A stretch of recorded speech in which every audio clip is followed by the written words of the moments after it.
Dude, this is verbatim what was in that true crime podcast, right? Yeah. This is a choreograph of the guy fighting his wife. Yeah, she had like really bad bruises around her neck, and they're like, "Did he choke you?" Not exactly. This is gonna sound silly, but I kept catching his arm. And then he'd extend his fingers into my Adam's apple. 100 of them, it will leave a bruise. Not to completely derail this, but I just want to kind of address it pretty quickly and just rip the Band-Aid off. I do look a lot like the Wog Boy today. I got a haircut. I said the same thing I say every time. New hairdresser, though. I say, can you just make what I currently look like, but shorter? Yeah. And I don't even really know what the Wog Boy is, but somebody told me I looked like it like 2 years ago, and it's just something that stuck with me really hard. And I have a picture of him, and it's pretty striking, you know. Well, I don't think you need to throw up the picture because we have such a huge Greek-Australian overlap. Yeah, fans of the Wog Boy rejoice. I've even done the liberty of including a little more accurate because I drew a little mustache on it. That is strikingly similar, yeah. So, you need more. You know what you need? You need crow's feet. A couple more years. I'm getting there. Yeah, a couple more years. We have like and you'll the be same eyes and hair and. Yeah, I mean, they just wogged me out. I mean, it's just what. There's no other way to put it. They just put him back up. You know what it is? Yeah, his smile says, "I'm being paid to smile," and there's actually hurt in this behind the scenes. I see a man that's got an awesome haircut and a great face shape, great eyebrows. I think you're one bad thing in your life away from smiling just like that. Like a bad haircut. I'm one haircut away from some sort of life out. Turmoil, like your roommate getting stabbed or something. That something would bad destroy happening. me. Yeah, that would. It would be the Wog Boy with big tears and sad face. I would not be smiling about that at all. No. But yeah, okay. I think it looks good though. Thanks.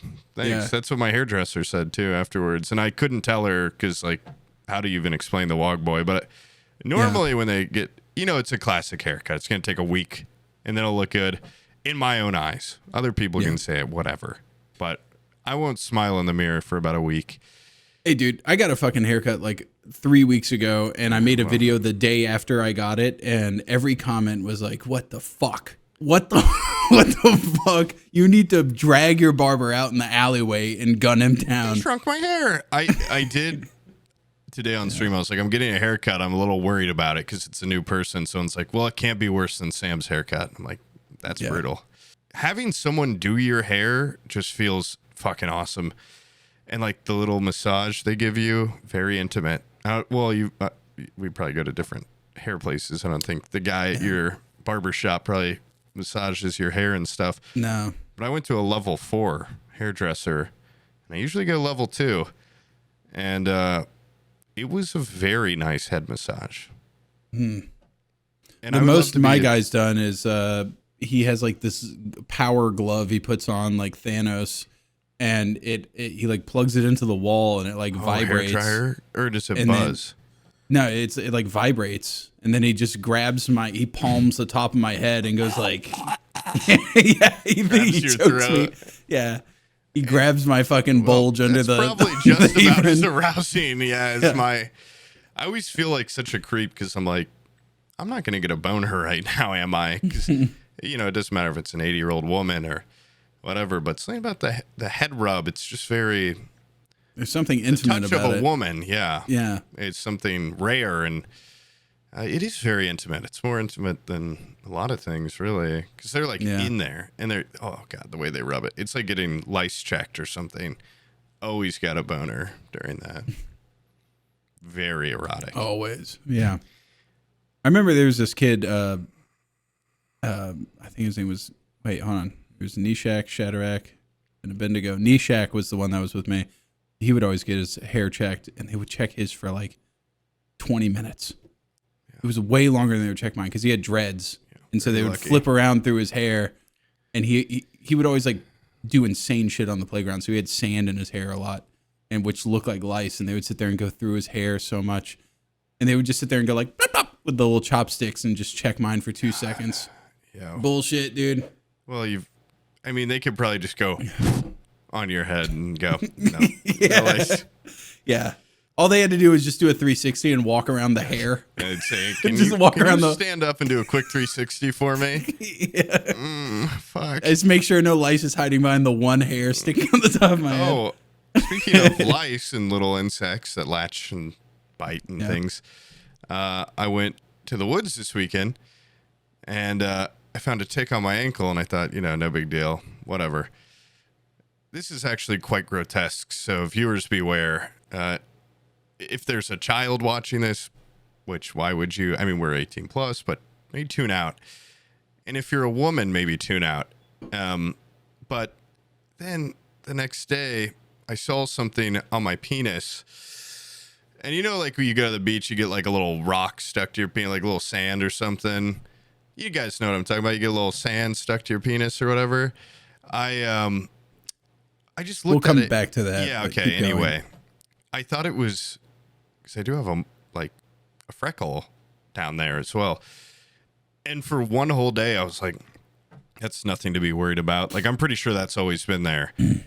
And about a day later, I was about to jay off, and I was really looking at it. I'm like, it seems like loose or something.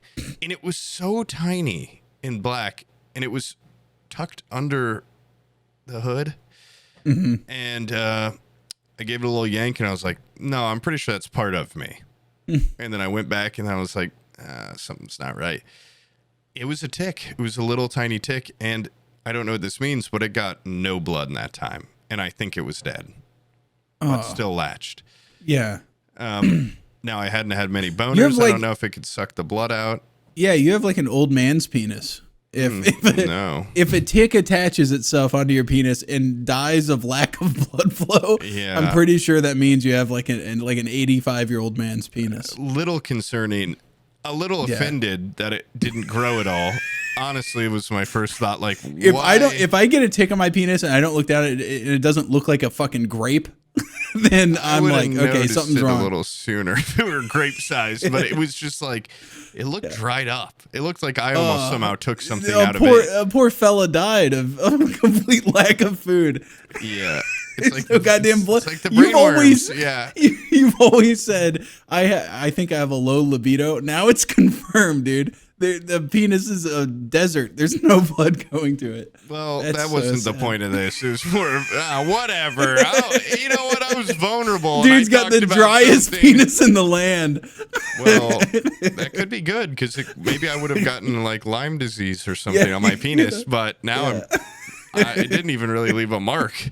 It was a little itchy for like a minute, and then now nothing. And it's got me a little more concerned though. Like, I've never seen a tick go to a penis or anything. Like, is there one in my asshole growing? I don't know. So if maybe we could do a tick check later and a lice check. That would be great.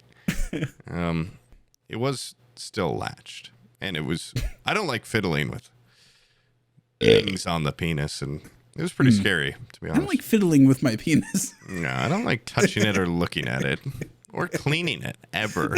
Yeah, I don't like. Body wash goes nowhere near That tick was mummified. It was from years ago. I'm pretty sure this freckle's been here for like 10 years. Wait a second. It's gasping. It looked decrepit, but yeah, I just imagine you pull down your pants and he's tucked up under your foreskin with like he's in his deathbed. Like his arms are over your foreskin. he had a little bindle and sticks, and he's like, "All right, I'm out of here."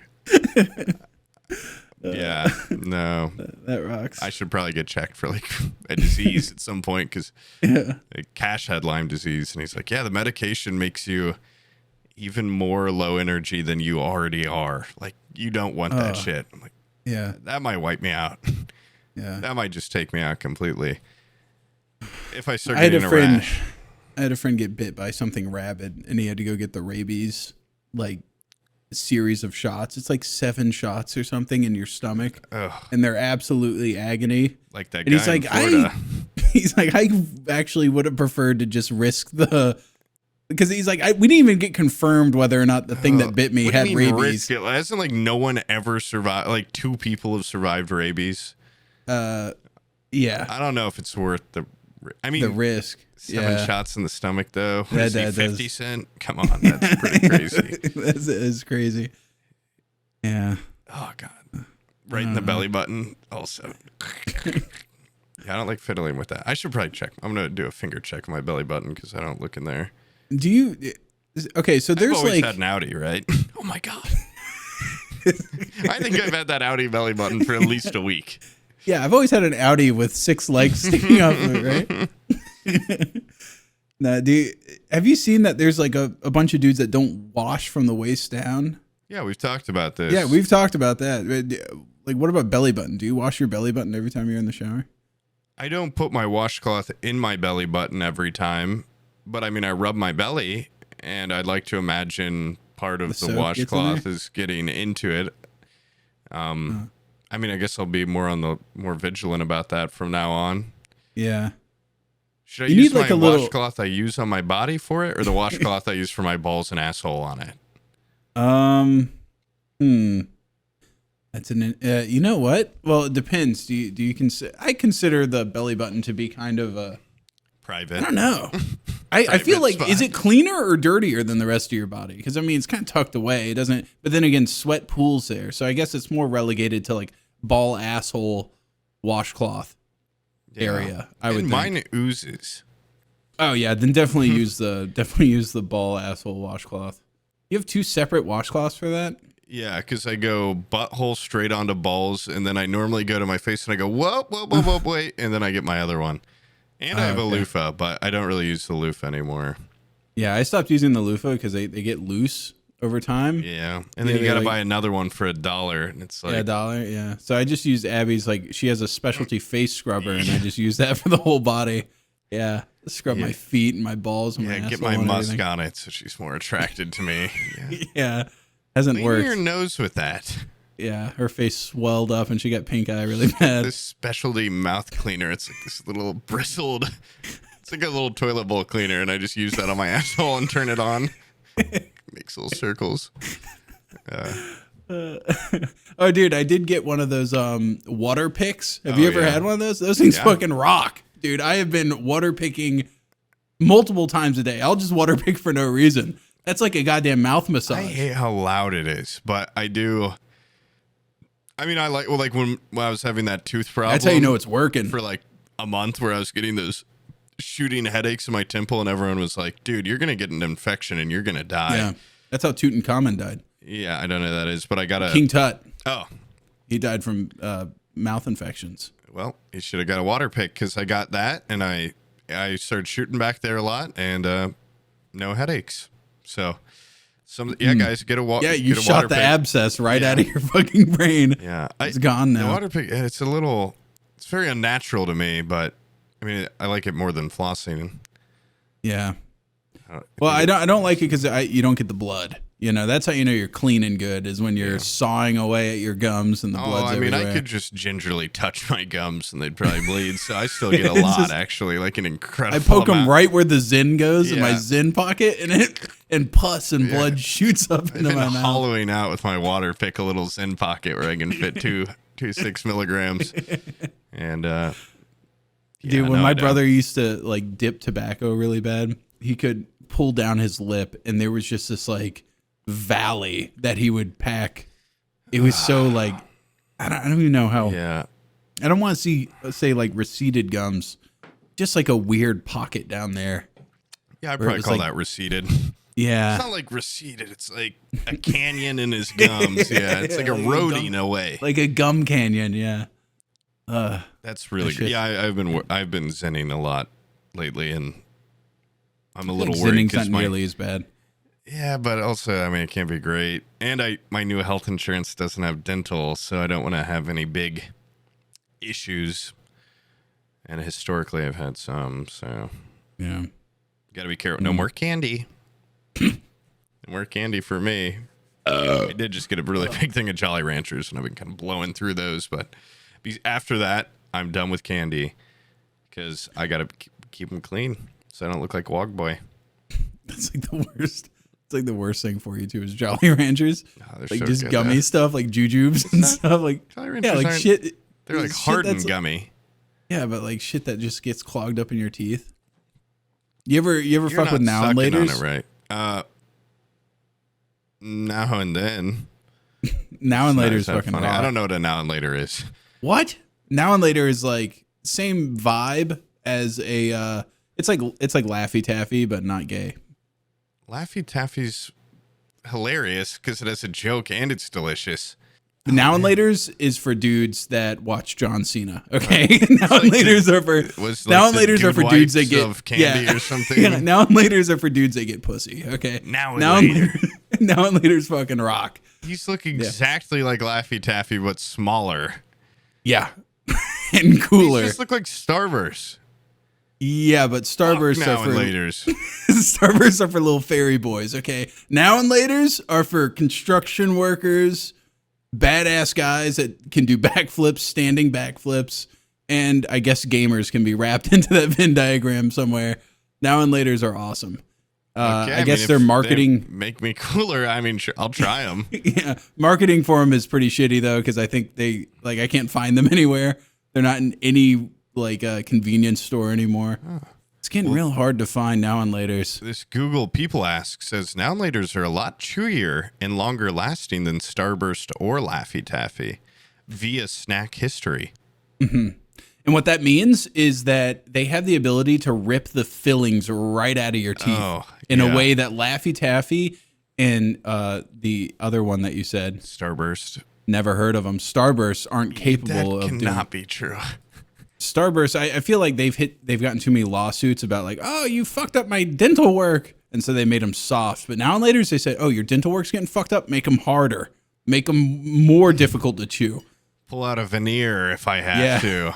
Yeah, whatever gets your jaw muscles huge, so you look like a Klingon or Brad something. Brad Pitt loves now and later. Oh, he does.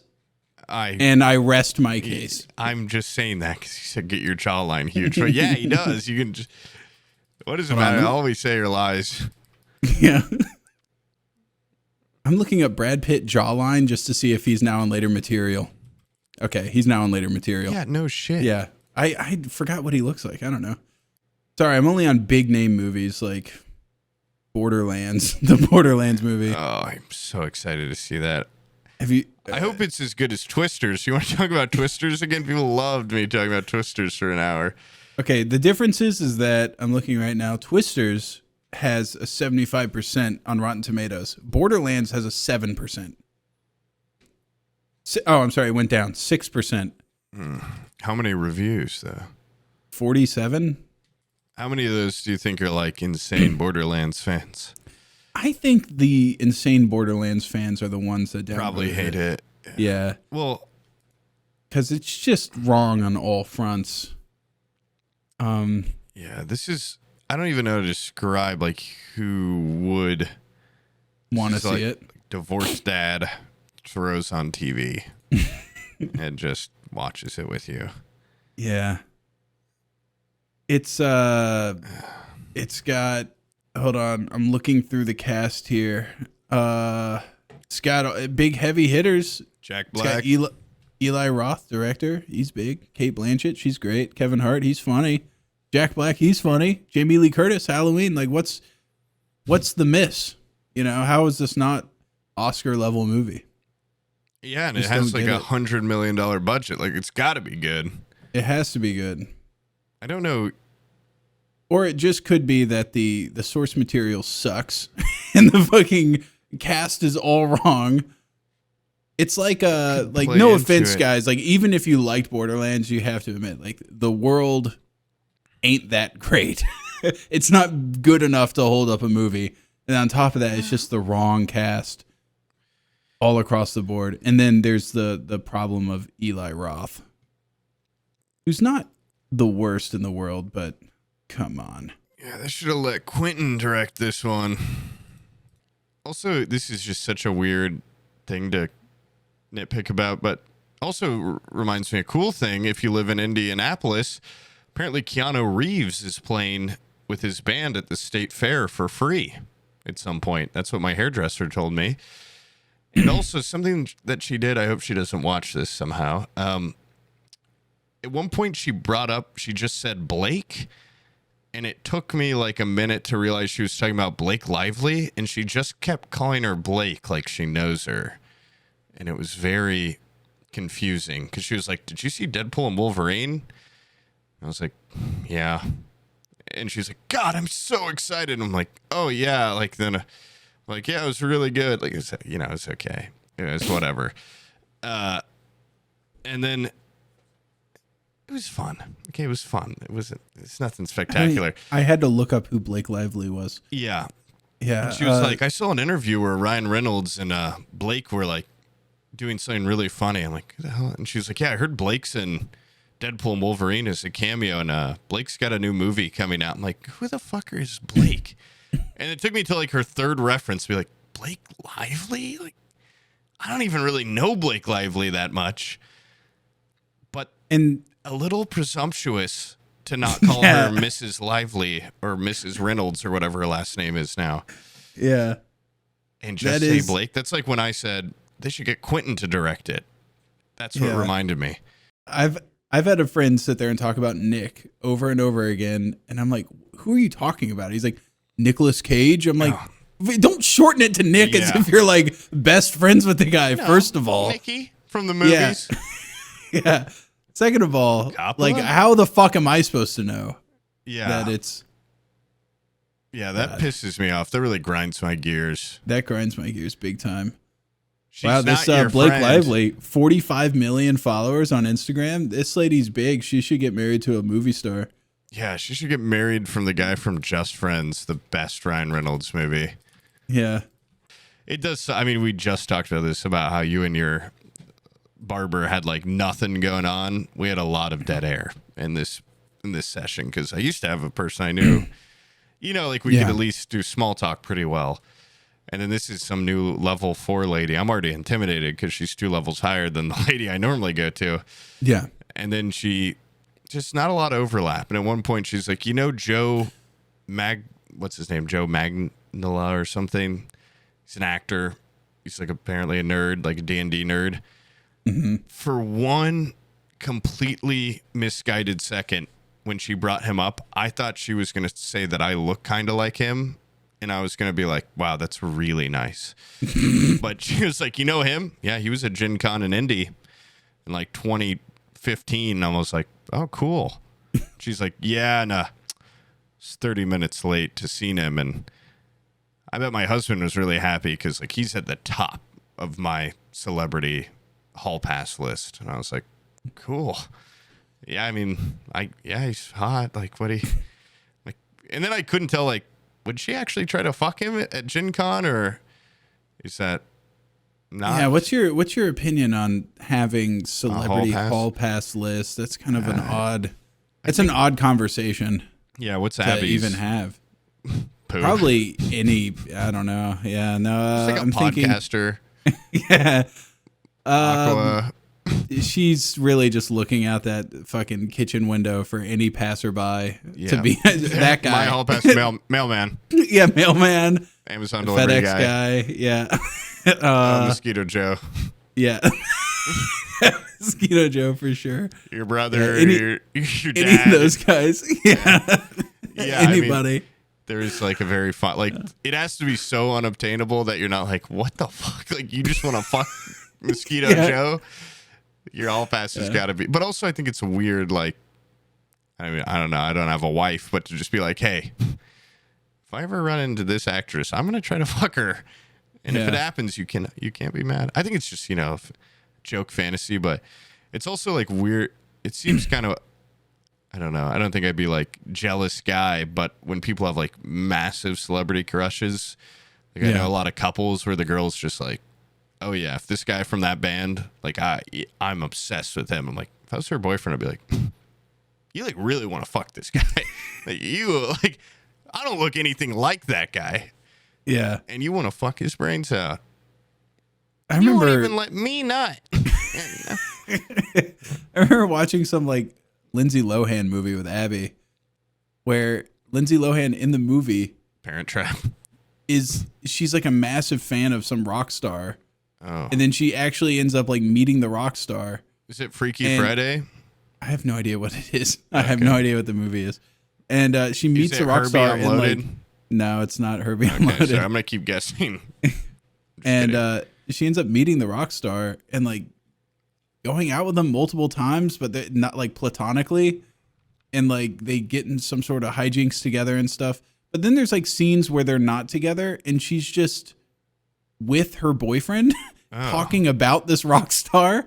And the boyfriend's like super supportive, like, yeah, babe, you do that. Yeah. Yeah, you guys should go on like more hijinks together. Yeah. Like maybe one Like, in the rain. He's the most unrealistic boyfriend of all time. Where he's just what? like, yeah, alone I'm gonna with kill you. with a rock star. Yeah, he's like fixing her car at one point, and she's like talking about the rock star. Like a real boyfriend, I feel like would have just beat her with a wrench right there. Yeah, that's a real boyfriend. Yeah, You were hanging out with current day Morrissey. Oh my! he would have popped it. Disgusting. He would have popped a fucking now and later in his mouth and went to town on that bitch for sure. Yeah. But that is- no, it was like a Lindsay Lohan like wet dream movie, so didn't happen like that. That's pretty. Yeah, I don't know. I probably just wouldn't. I just probably wouldn't bring that up. I just imagine telling Abby like, "Oh my god, I actually like got into an elevator with Scarlett Johansson. We ended up spending the weekend together, and kind of a lost in translation type deal, and we ended up becoming really good friends. Yeah. You know, Scar Joe, and you're not mad, right, Abby? Like we got caught in a phone booth during a thunderstorm, and then there was a time where we got separated, and then we went out of our way to reconnect and spend another afternoon together. Yeah. Oh, that's her calling right now. Gotta go. Yeah, I gotta go. You're gonna have dinner ready, right? You put the kids to bed. Yeah. I'll be right back. Here's you another. Scarlett. Hey, girl. How you been? That's the best weekend of my life, too. I fucking hate my wife. Yeah. Abby is, I've, you know, she's my wife, right? So I've scoped out her psyche pretty good. Yeah. And I've come to the conclusion that she's very much the type to just gun me and the kids down if things get quaky. So I got to make sure I stay loyal, keep it monogamous, Steadfast, okay? Yeah. For those kids, for them, for the future. Abby, look who I met at TwitchCon, even though you're here with me this year while you were in the hotel room. She's a scorched earth gal for sure. Yeah. Yeah, she's got definitely an intimidation factor to her. Yeah. There's a fire behind those eyes. Yeah, the fire of the housewife that's being pushed around by her idiot husband. It's the tale as old as time. Yeah, there's a rage inside her that is burning. Yeah. Who's Fred Flintstone's wife? What's her name again? The lady with the fucking rocks that look like pearls or whatever, the rock necklace. Red hair or whatever. Yeah, Abby has her energy for sure. When you walked by her the other day and just like took all the chips off her plate, yeah, I'm surprised she didn't kill you. Oh yeah, just take her plate of chips and walk away. Oh shit, I just got a text message from someone I haven't talked to in a decade. Okay, he just sent me a clip of Vice City, Grand Theft Auto Vice City, and he goes, "Remember when we used to play this?" It's just like a guy running around the strip club in Vice City. Yeah, Michael, I remember that shit. Hell yeah. Like you know what else I remember, Michael? I remember... Is this the guy that got hit by the car? No, that's a different guy. But at the same house, down at my dad's house, me and my dad constructed a shitty metal bunk bed. And I remember really risky. Yeah, it would like when you'd get up and it would just go like it would like creak and construct. Wow. Yeah, it wasn't great. It was made out of like these shitty like enameled just metal tubes, and it would creak and groan like an old battleship when you'd get in it. And I remember like one day he just decided like, hey, we're gonna go to bed, and we were sleeping for maybe 10 minutes, and he starts beating off. Like, and you could told me this before. Yeah, and the bed is just going like, and I'm like, dude, it's like rocking. Right? I'm here. There's no way I'm asleep yet. And basically, that's the guy that just texted me. Wow, it's nice that he reached out. Yeah. Good to hear. But that's from the an first old thing friend. that comes to my mind is just him violating the sanctity of my room with a masturbate. You don't masturbate in somebody else's house. Especially I didn't- not on a creaky bunk bed. Yeah, Maybe especially not there. in I the was in your bathroom. house. I did not jack off once. Okay. Really? And that and you're in River's bed? River's bed, looking at Happy's succulent lips in the morning. Oh, the way he wraps those things around a coffee cup. Are you kidding me? Weird, because you watched a lot of porn on his computer. We went through the search history. Yeah. You Yeah. just watching. I kept Googling guys that look like Happy. Yeah. Guys, oh fuck, it doesn't know what that means. Guys Golden that look God. Happy. It looks I Wog Boy. Yeah. No, damn it. No, bigger, stronger. You could probably Photoshop Wog Boy to the point where he looked like Happy. You could probably make me into Happy if you tried hard enough. Yeah, I mean, it is definitely, it's an invasion of the sanctity of the home. To turn you into Happy would look like the cover of an Animorphs book. That's how I drastic think of a that is change I that would think be. that is almost a compliment because I think those covers are art, and I think they're They're art, but interesting. it's a human being turning Would into I be the something that's morph? very much not. You would be the animal, and Happy would be the person. So it'd be like Happy, like And then this downgrading whole into book would be you. like, fuck, I got the worst animal. My animal fucking sucks. Yeah, I thought I'd be a lion or something. Happy transforms into you, looks at himself in the mirror, and cracks his own fucking head backwards and kills himself. It's like one page. It's like a one-page book. Thanks, man. That's awesome. Yeah. Yeah, whatever. Well, Nah, I'm just I had kidding. a lot of good traits. Like Wog Boy, wogging out, and just kind of like a whimsy I bring to the house. Yeah. The whimsy is 100% the strength there. My decor. Yeah, the decor. Yeah. Speaking of decor, I told you this already, but I had to go to my dead grandma's house, and Yeah. before it was picked clean, which I've been trying not to, like, I didn't want to be one of the family vultures because I've talked a Dude, little it bit is on here. insane. When someone dies, they descend down. Locusts. Yeah. It is. Actually, this place It's saw a lot of concerning shit, how man. quickly people just. I want that. Like, very quickly. That's what they're after. Yeah, there was a lot of stuff still left, but I could see a lot of just like a place on the table where obviously a big diamond used to be, and there's dust all around it in the shape, Yeah. and all the gold bars and stuff. were Hey, gone. what was behind these velvet ropes over here? There was this Nothing? safe that was just empty, and they're like, "Do you want this safe?" I'm like, "What was in there?" I want what was in there. Yeah. But it's also a safe like this big, and they're like, "Yeah, it's a pretty good safe, but also you could just pick it up and carry it away, so it's like not the best." Like, Yeah. okay, I don't really want that. Thanks though. I did get a couple blankets, which is nice because it's one of those adult things where you're like, sometimes people just want a little throw blanket, and I don't have those. So I got 2 blankets.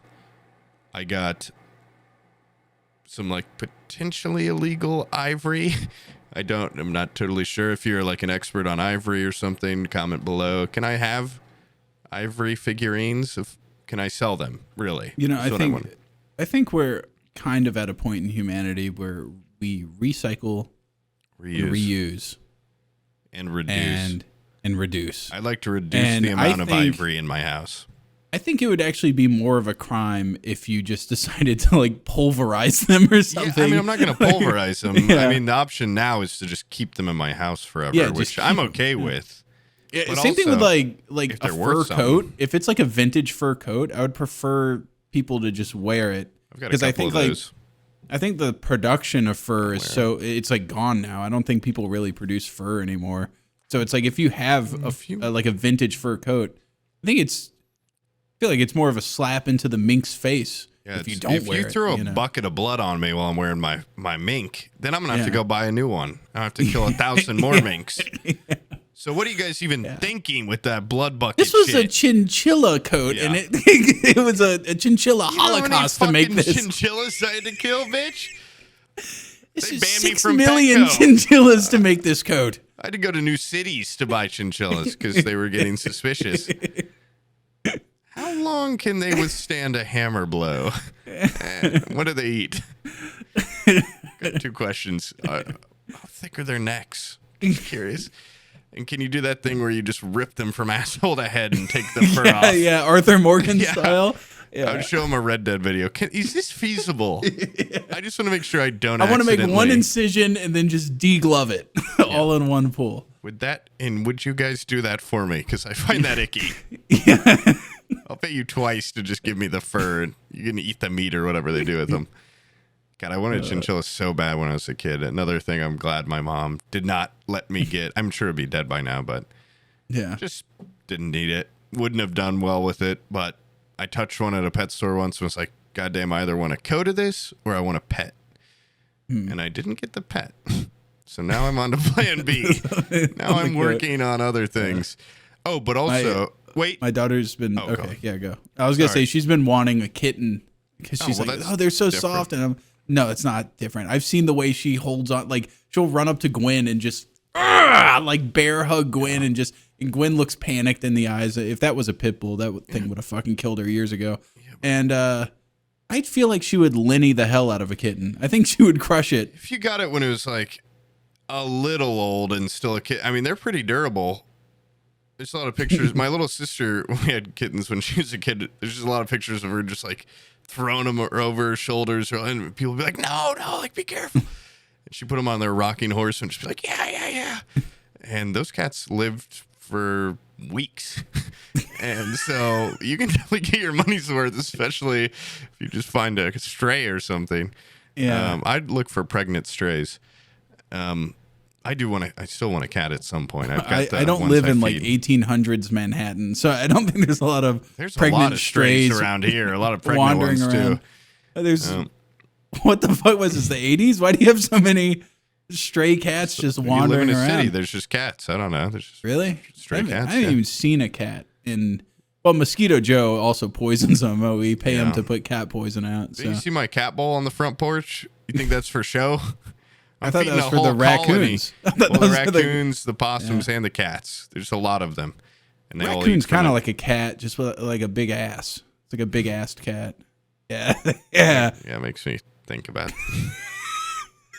how can we put mix a raccoon with a dog and then a man? Hybrid animals. How do we do this? Yeah, I was gonna say with thumbs, but yeah, with like a big ass. I don't even think they have thumbs, but their hands grab a lot. They do have thumbs. They have like a person hand. Yeah. Do they technically have opposable thumbs? I mean, I guess they do. Yeah, they do. Yeah. That's really cool. I mean, yeah. I told you that love story of raccoons. my brother refusing to sleep. Grabbed them and tried to pull them out the window and eat them.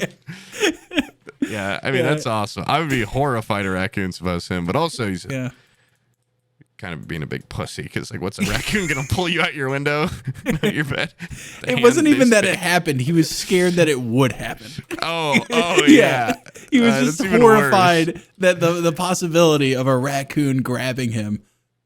For the audience, he was trying to sleep in a car, and it was hot as fuck. We were like, can we roll down the windows? He's like, no, I don't want to roll them down even a crack because a raccoon could reach in here and grab me, and they have like human hands. They don't have opposable thumbs. What? You idiot. Are you kidding me? They can't they don't have the same shape. However, they can manipulate their hands in a way unlike dogs or cats because their digits on them have hinge joints. Looking at a raccoon hand, this looks like my kid's hands. Okay, No, that it looks doesn't. like They Yeah. have they look like a little dog hand or something. I but could give a raccoon a fucking high five. Okay, this is this is like a human hand. Yeah, but they don't have a thumb. This looks like this not Photoshop. This raccoon is giving me the peace sign right here. That is not real. This one's wearing glasses. That one's not giving a peace sign at all, but it is wearing nerd glasses, which is quite entertaining. No, that one's giving. Oh, wait, that one might be real. Wait, there's one right here flipping me off, little fucker. If I saw one of those raccoons do that, I get my ballot out. I've seen a raccoon open up an ice chest, and while we were camping, at the beach, opened up an ice chest and just took a loaf of bread and walked down the street with it, which is like the most insane thing I've ever seen. He just walked up, him and his friend And he opened was up an ice chest. whistling while he walked away. It just no hurry either. He was just like, I'm taking this and I'm going. I mean, I love raccoons. They're awesome. They're just look at this touching picture. I found a human hand holding a raccoon hand. and they look exactly the same. Yeah. Wait, If they would just zoom out though and very- also incorporate the raccoon's fat ass in that picture, I'd be all about it. Janie, pull up. We Jamie, need a- pull up a picture of a raccoon's ass. I think we should get a girl named Janie on here, or it can just be one of us with going. Okay, I will pull that up.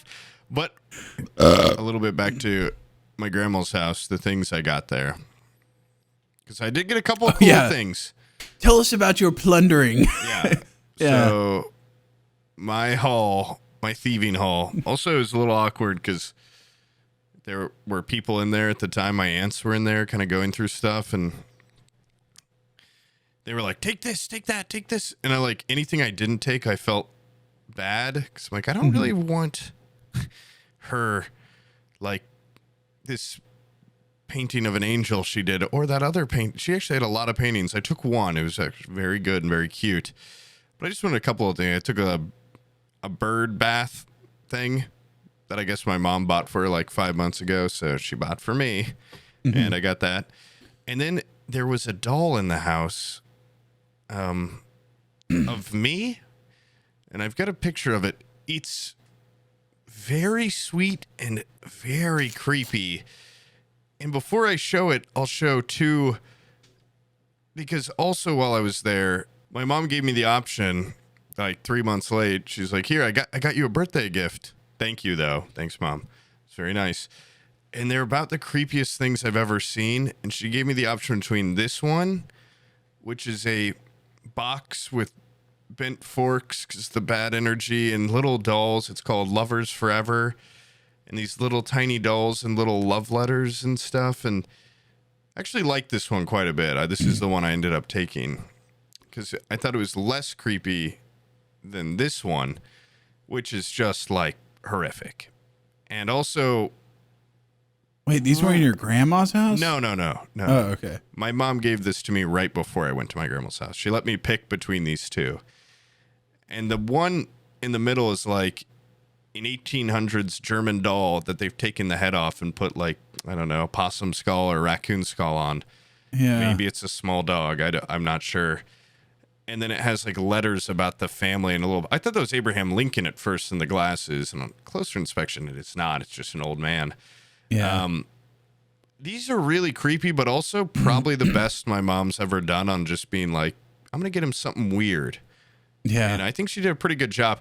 But they're also that like, is pretty good for the weirdness factor. yeah. But they're hitting a point of creepy that is making my roommates. You're usually uncomfortable. more like avant-garde. These Yeah. are more like These are like circus freak Yeah. level oddities. Yeah, these are for carnies to put up Yeah. in their trailers or whatever. They are cool though. They And are. I like that they're both Not drawers I from, like, wouldn't call it cabinets. I wouldn't call it a foyer piece though, for sure. You might No. put this a little bit deeper in your house where I guests haven't- don't immediately get uppercutted by it. I haven't hung the little swinging dolls yet. And then there's this doll I got at my grandma's house, which I'll let you tell me, is this creepier than both those? I like that one. Okay. I like yeah, that one's I think awesome. it is sweet that I'm a little Eskimo and Yeah. that it has a real picture of me as the face. Mhm. And I do find it very sweet and very sad that she like cherished this and had it in her house. There is something maybe haunting about it, or maybe I'm just overthinking it, and it will. Right now, I have it right next to the box with the swinging dolls. Yeah. Because if anything, I think maybe it's love and positivity will counterbalance the curses that the other one, like maybe it's boons, will counteract. I don't really know. I think it's just really funny that I have no idea where she got, like, I didn't make this for her because I was a baby. I guess someone had this made for her, or she made it herself. That's a very odd thing to even make for a kid. Like I have 2 kids, and I don't think I would make something this disturbing. Well, it's for not one for of them. me. It says "I love you, Granny," so it's for her. No, it's for I wouldn't gift somebody something like this. I think is what I'm saying. I guess it's just how Ask our your family mom. shows love. Be like, I did guess. you? Yeah, did you ever make this horrific doll for my grandma? She's not a doll maker. I don't know who the hell made that thing. Yeah. But I mean, you can see its legs right here. It's just kind of keeping an eye on me. I find it. I think it's cute. I'm scared Pip's gonna rip it up or something because that's probably like the only thing from her house that I'm like. Okay, I do love this is really whenever nice. whenever someone dies and you go to the house afterwards. There's like 3 types of people that show up. There's the people that are looking for something sentimental. And then there's the people that are there looking for anything worth money. And then there's the third person that the first 2 groups are at odds with each other. Where the people that are looking for something sentimental are just like, you're here to loot. You're just a looter. Yeah. Then there's the third group that both groups respect. And that third group is people that are really poor and going like, does she have any extra soap or paper towels? Yeah. Or like they're looking for like bare essentials. Like, can I see the canned food in the pantry? And those people, you're like, dude, have at water, it. Okay. Water, please. Did you guys disconnect her water yet? Is there like a first aid kit in this house? Or I like, didn't think about that. I should have loaded up like a bunch of tubs with water because I don't know who's paying for it. Yeah. I mean, probably my mom. wait, she's still got the utility bill on her auto pay or whatever. I'm Auto just draft? gonna heat up like a month's worth of microwavable meals and tote these back in the ice that I took from her freezer. And then I'll leave them out in the sun to reheat eventually. Just run a big garden hose from her house all the way to your house. I mean, dude, if I had a U-Haul, I could have made out fat because they're like, we don't know what to do with this couch.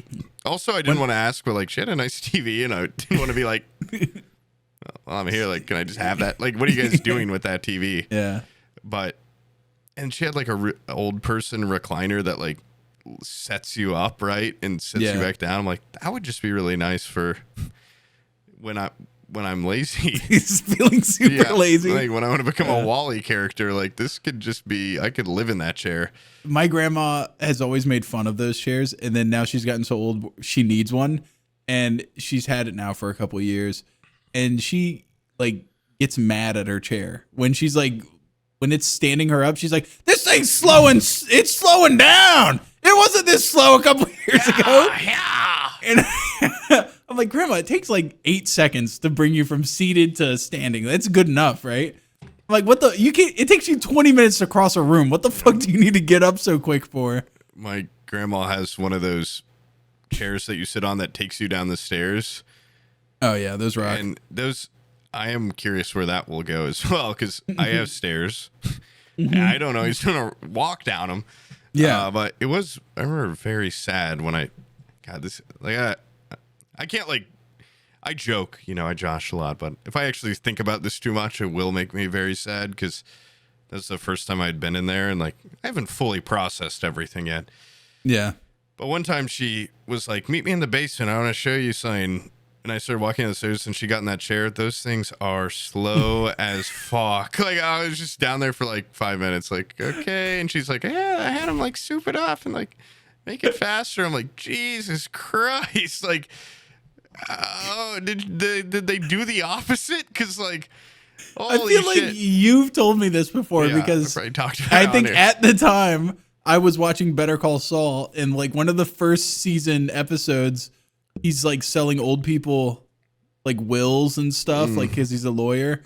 And this lady is like trying to insure all of her little collectible dolls, and she's like, I got this one that's worth a lot. Hold on, let me go get it. And she's like, it's just upstairs. And he's like, no. And she's like, it'll be just a second. And then in the background, you see her slowly going up the stairs and back down. That is exactly what it felt like.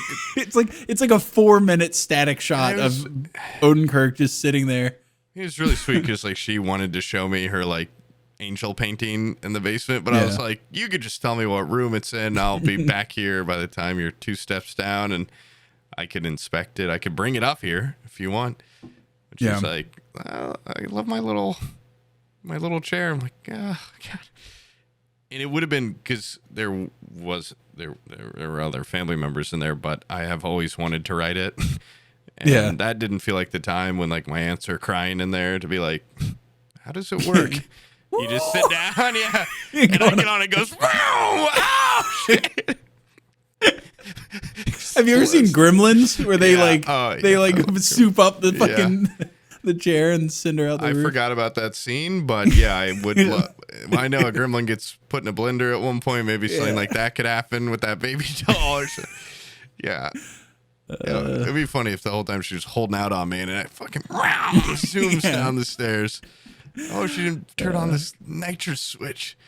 I hadn't even considered that as a thing. Like when my grandma lost her leg, she had a lot of people. Like she was laid up in a fucking recliner, and she's like, I'm like 70, and my leg got chopped off. Pretty traumatic for her and her train tracks, right? She got one leg caught in the train tracks when it shifted. No. Yeah. I haven't told you the story. The old outlaw tied her up and put her on the tracks. And my grandpa had to go save her. Your grandpa on his 100-year-old horse. Hold on, dear. Oh, God. And an old his lame horse had one of those like fucking wheelchairs, the horse wheelchairs. Yeah. And its little legs were dragging behind it. Two highwaymen were pumping one of those things up and down. The 2 miles an hour cut her leg off. No, just one, and then he dragged her out, and the other one was saved. No, like family members were coming from all around to like help her and stuff. And when I wasn't even that young, but I had a blast on her. She got like a wheelchair because of it, like an electric wheelchair. Oh yeah. And I was just like hauling ass through her house like it was fucking Mario Kart. Just going as fast as I could because I found out there's like a little banana peel, Grandma. There's like a turtle setting and then there's a rabbit setting. Oh, to shoot the Koopa shells out to hit your grandma on the good leg. Well, she was a pussy. She never put it on a rabbit setting. A rabbit hauls ass, dude. And I was peeling out in her house with that thing. And now looking back on it, I'm sure they were like, dude, that kid fucking sucks. He's just racing. It was like such a solemn house. Everybody's like, I'm so sorry about your leg, Grandma. And then I'm just going like, whoa! And just ripping it down her hole. Cut off? Do we get a faster one, Grandma? Yeah. And I'm a grown ass man. I was still like, well, it'd be kind of fun to cut on that chair, but I knew not to. Like that's where we defer because even though it was calling to me. Yeah, but now you live a life of regret because you never got to ride that chair. And there's a certain joy in riding an electric wheelchair before you need to ride an electric wheelchair. Yeah. And there's a certain joy in riding a stair-operated chair before you need to ride a stair up. Yeah. It's kind of like when you're in middle school and your friend breaks his leg and you go, hey, can I try out your crutches? Whoa! And then, but actually having to. Those kids. I know. It looked like so we much definitely fun. talked about this, but not being picked to be the guy that helps carry books. It's like, so I guess we're not friends. Like, yeah. I guess I'm just fucking chop liver. And this other guy, because he's stronger, he can carry more books. Like, I know you're just going to horse around the hallways. Yeah. That really stung. But I never had that situation. Oh. And I've told you about my friend with diabetes that I would tag along and get his candy. Yeah. So I've never been the guy that's left out. I'm sure there was somebody that was watching me and the diabetes kid leave to go get candy. Yeah. And he was like, why not me? Yeah, why aren't you? That was me. Oh, what? Wow. Fat kid get candy. Like he doesn't have enough. Oh, like he doesn't eat enough candy. So diabetic kid and borderline diabetic kid are going to go get candy. Okay. You're hurting him. You're hurting him more than you're helping him. Okay. I'm just going to tell you that much. Yeah. Do you think you won't get diabetes? You're fine. No, I'll be fine. Zach on the other hand. I was going to say, that's why I was bringing it up. I know somebody just got diabetes, which is funny. No, it's not. Oh. Yeah. No, it's not. Yeah, it's not. No. Sorry, Zach. No, he was actually in kind of a similar position as you, where he was on my mom's health insurance, and then he got off of it, and he was like, I'm kind of an outside dog now. And which is, you can do that when you're young. You can be an outside dog, uninsured, not going to the doctor. Yeah. But then when you're in your 30s, doctor's visits become really important because your body's starting to fail. And you're, yes, yeah. Also, I mean, no offense, Zach, I'm just assuming he doesn't like do the most precautionary things for his body, or I mean, correct me if I'm wrong he's here. he's like Jack Black. He can still do somersaults and stuff. Yeah, He's well, just a like little Chris bit Farley, overweight. like famous healthy Yeah. guy, like he can kick really high. So yeah. Zach's death photos are gonna look like Chris Farley's. He's foam covering his stomach and mouth, but no it's legs. gonna be now and later's coming out of his mouth and onto his belly. More with his eyes bulging out. More now and later's. My golf coach had diabetes, and he had to wear those socks. And I think I've said this before, but I saw him during college once, and I was like, "Hey, how are you doing?" And he was like, "Not good. They're about to take my legs." And I was like, "Jesus Christ." Okay.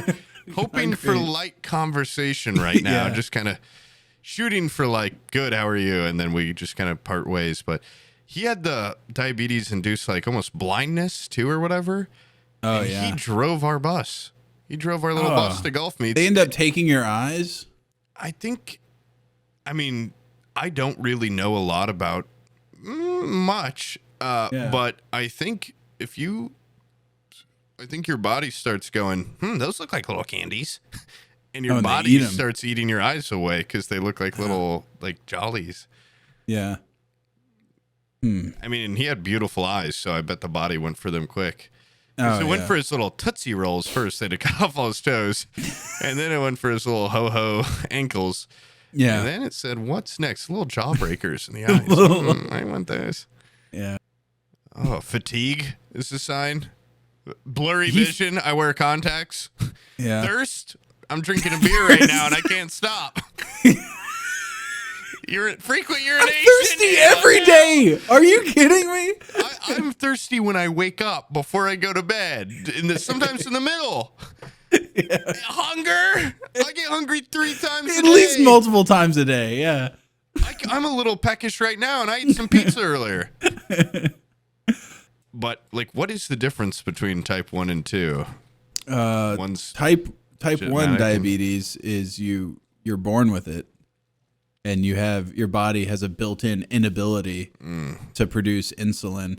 And then type 2 is where you constantly spike your insulin by eating sugary goodness all the time, that your body basically builds up a tolerance to it or something, and it can't produce insulin. Like there's so much sugar that your body can't produce enough insulin to handle it or something.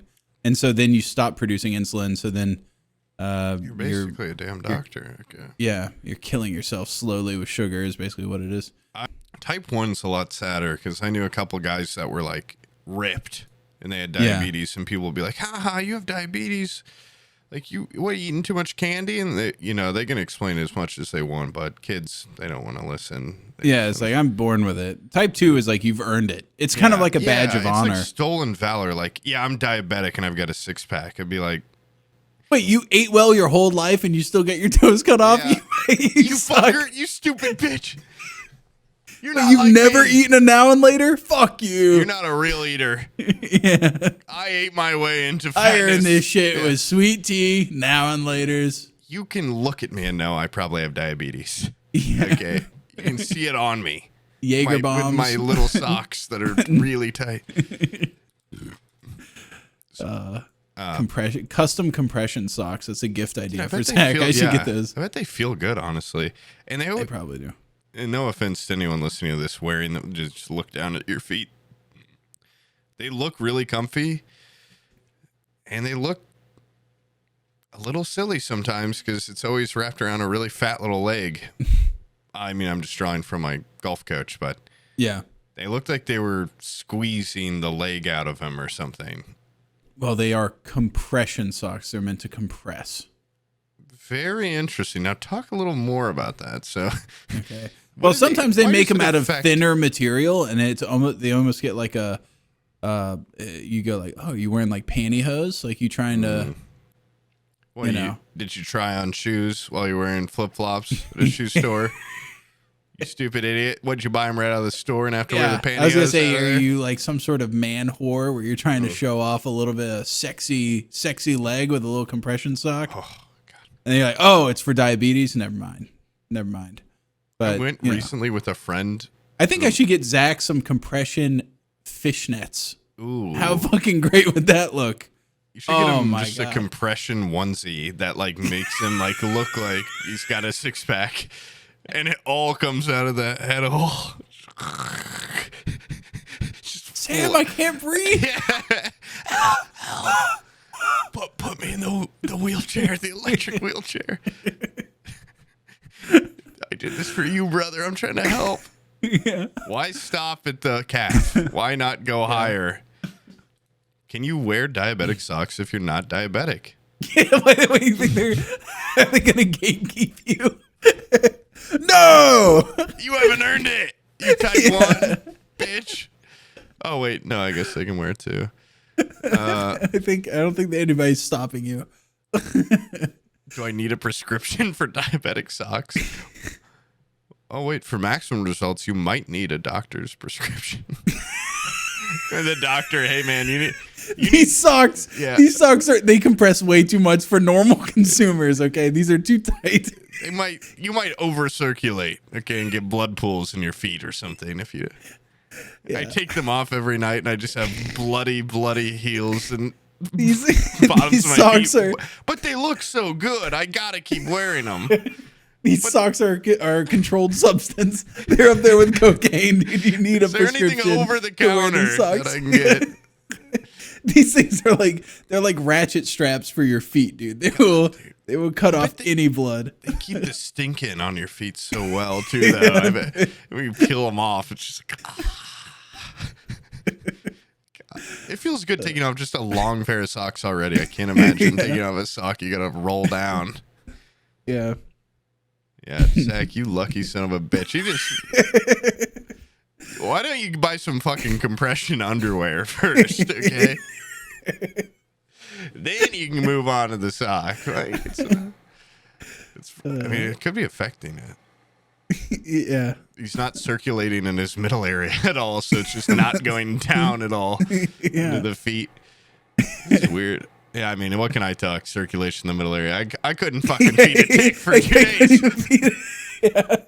Not that there isn't enough for it to eat on. This place is a goddamn blood desert. Yeah.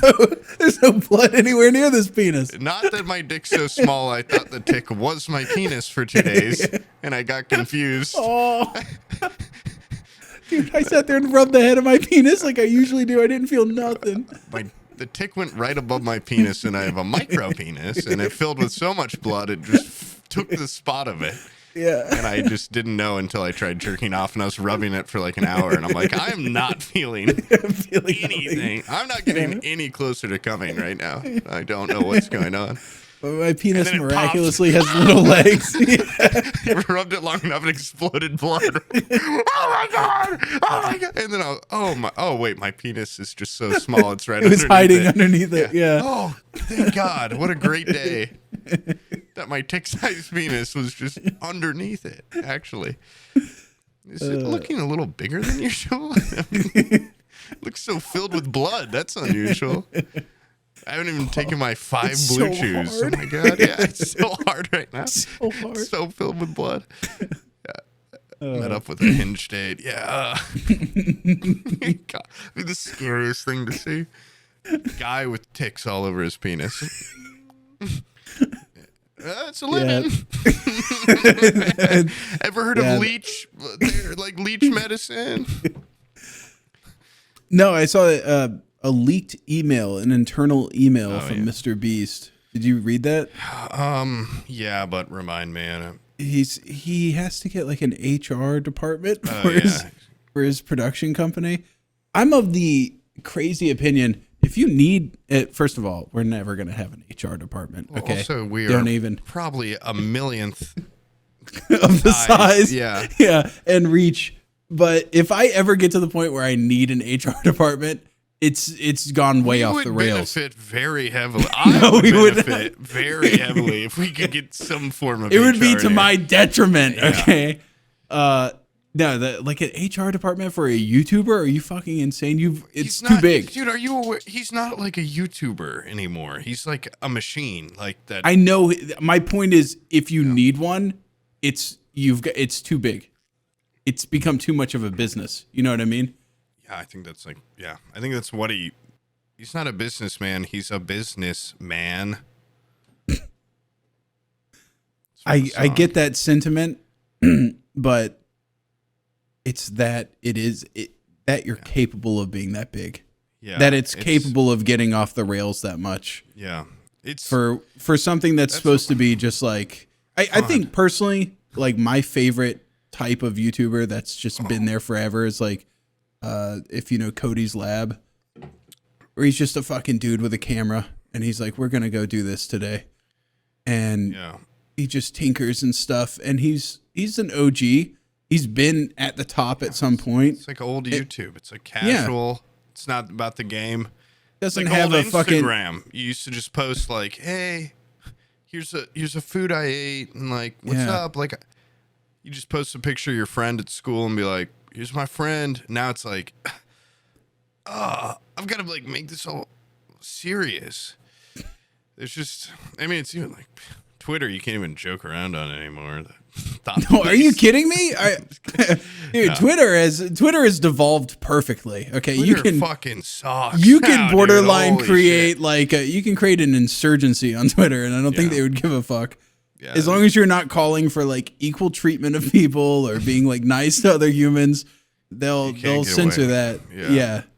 But God, it's annoying. As long as you're like a mouthpiece of hatred, they'll probably like even the mouth come up. Of Sauron would do so well. So well on there. Are you kidding me? We should make a Mouth of Sauron Twitter page and try to get some fucking money off that shit. I just hate, like, I think the worst thing they ever did was adding, like, the incentive of engagement to, like, how much money you make. So now everyone just engagement farms on every post. And, like, every blue check mark. Like, it's the classic, like, you just go on any tweet and the first 50 fucking comments have nothing, like, I don't know. It's like I want it to be like Reddit or like how it used to be where it's like, oh, these people are going to be discussing the video I just saw. Like, I don't even care. It's like, I just saw a man get his, he stuck his head out a car door and his head flew off. I want people to be talking about it. I want to be like hearing like, is this real or whatever? It's just like 50 fucking nothings. And then like 50 porn bots being like, I touched myself to this, and I'm like, geez, like. Okay, well, I was gonna say my big correction there was like I agree with that sentiment 100% until I see a horny post, and then underneath it is just a lineup of ladies advertising their OnlyFans. Which, if they're hot, I'll scroll. I'll have the exact same response you had, where I'll go like, "This is ridiculous. Like, why aren't people discussing it?" But I'll keep scrolling. Yeah. I'll keep scrolling. Abby, are you asleep? Hey, are you asleep? Are you seeing this shit? I'm pissed. I'm angrily scrolling through these. I'm gonna go in the bathroom and I'm just gonna check this out. I'm gonna take my rage into the bathroom because I don't want you guys to be affected by it. I'm gonna take my rage into the bathroom and I'm gonna work this out. Yeah. Okay. Don't stay up. Yeah. I'll be back in 25 seconds. Do not stay up for me. It just, or like the fact that everyone just says like awful takes just so people comment like, this is an awful take. And I'm like, they're gaming you stupid bitch. And it's just, I don't know. It's just miserable. Dan from Second Life he did that exact same thing where he went out and did an intentionally bad take. Yeah. No, it wasn't a good thing. It was I think he was saying what I think is universally considered a bad take. Yeah. Like he said some disparaging. Dumbass. Yeah. He said some disparaging comments against Nakey Jakey and some other guy. You don't talk about my boss like that. and I was like, come on, dude. Like, read the room. Yeah. Everybody loves Nakey Jakey. Should have commented. I touched myself to this. Yeah, I should have replied with my OnlyFans bot. Yeah. Yeah, that tweet was funny. For the audio listeners, the tweet was kind of, it was just a screen cap of me and a screen cap of Nakey Jakey and our little green screen stupid setups for our videos. And he made some disparaging comments about YouTubers that do that. And then I just replied to him. I was like, yeah, I take it you're not a fan. And then I guess when you reply to someone's tweet, everybody that follows you can see that you've replied to it. and I didn't encourage it, but I think some of you might have pestered him a little bit because Dan from Second Life deleted every single tweet on his account. His account's completely purged of anything. Like he's got no tweets, which is funny, but don't do that. I know how dangerous a mob can be. Okay, I've seen this John Adams TV show. A mob is known as a mob because they're with you. It kind of hurts my feelings though, because the collect vood guy. Come on, Daniel from Second Life. I love the Collect Second Vood. Life videos. Yeah, And I loved the Collect Wood and the one where he like bow training or whatever. Classic. Yeah. Those are like two of my favorite Rust videos ever. Wait, is he the guy that on Second Life he was like, Ralph, please go away, and he's like, no. Those Second Life videos were funny. That was a funny time. Well, the Second Life was great because the only people that took it seriously were just like like losers. Like that early in the game, are you kidding me? Complete losers. They would have to be. Yeah. They were like probably tick dick losers with fucking small hair. Don't tell me you played Second Life a lot. Please don't tell me. I had a whole wife and family on it. No, I didn't. But watching those videos, I was like, I want to be one of these people, and I never did it. Also, Second Life's free, or they always talk. There's some currency in there that's really funny because they'd always in those videos be like, I paid this much. Oh fuck! It had a name to it. Yeah, I forget the name. Because there's like a really life. Is that a Daniel one where like the one's like the Linden dollars? Yeah, Linden bucks or She'd be whatever. Like, how many Linden bucks do you have? Scoop back, scoop back. Linden dollars. It's the virtual currency used in an online world. Second Life, named after Linden Labs. That's awesome. Oh yeah, I was like, Daniel, can you hear me? Why are you standing so close to me? Scoot back. And I love that every time someone would like mess with a girl in that game, like a minute later, like a guy would just spawn in that always be like so jacked. Like, what are you doing? Like back up. Like the lady said back. The lady said back up. How mad people would get when they'd like threaten people so much. And it's like, what are we doing here? Like what can you physically do? I don't know. It's an awesome spot. But I mean, if I was really into it, I would be one of those people that's like, oh, fuck off, dude. Please leave me alone. I'm trying to have sex with my virtual life.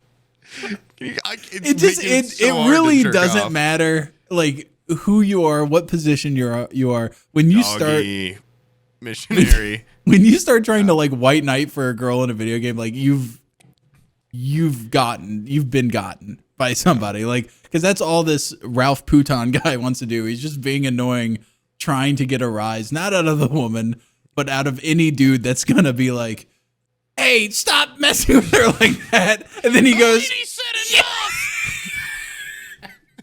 Ralph, please go. No. I'll send you 50 real life dollars if you just fuck off, man. I'll give you 100 Linden. Give me some Linden bucks. Yeah, Linden bucks. How many Linden bucks is it gonna take? Okay. I'm this close to IRL meetup. Please, you're spoiling it. Yeah, we should play some Second Life. Yeah, I wonder if do you think we those people shit are on it still so on much, They're but like 50 the now? only people left on there have to be just, I don't know. Just disabled people living literally a second life. Yeah, that's where it does get sad. It's like, yeah, it's like the first time that guy's been laid ever, and he's just like, he's in an I iron can't get lung this playing fucking with his green eyes. freak out of my line of sight. I mean, yeah, if I ever get like, I'm like in a full hospital bed and I can't do anything, I'll get on Second Life. I'll start anew. Yeah, and I'll just take my life savings and put them into Linden bucks and buy a beautiful home, and my character will never get sick or I feel like Linden paralyzed. bucks probably don't have nearly the inflation rates that U.S. dollar has. It's probably a good investment. I hope there hasn't been any Linden buck crashes lately. I hope it's not tied to crypto or anything. 1 Linden dollar is equal to 0.0031 U.S. dollars. That's not good. They have like hyperinflation like Yeah. Zimbabwe. Oh shit! The second That's why life you don't community leave needs your a whale to go in there and trickle down your Linden bucks. Or No, I think they need somebody to buy up a bunch of Linden bucks and then just dump them somewhere. Just get rid of them. They need to be burned. private server. Yeah, they're getting to the point where they're gonna look like fucking Germany after World War I, where they're just using stacks of money to burn for warmth. Bringing a wheel.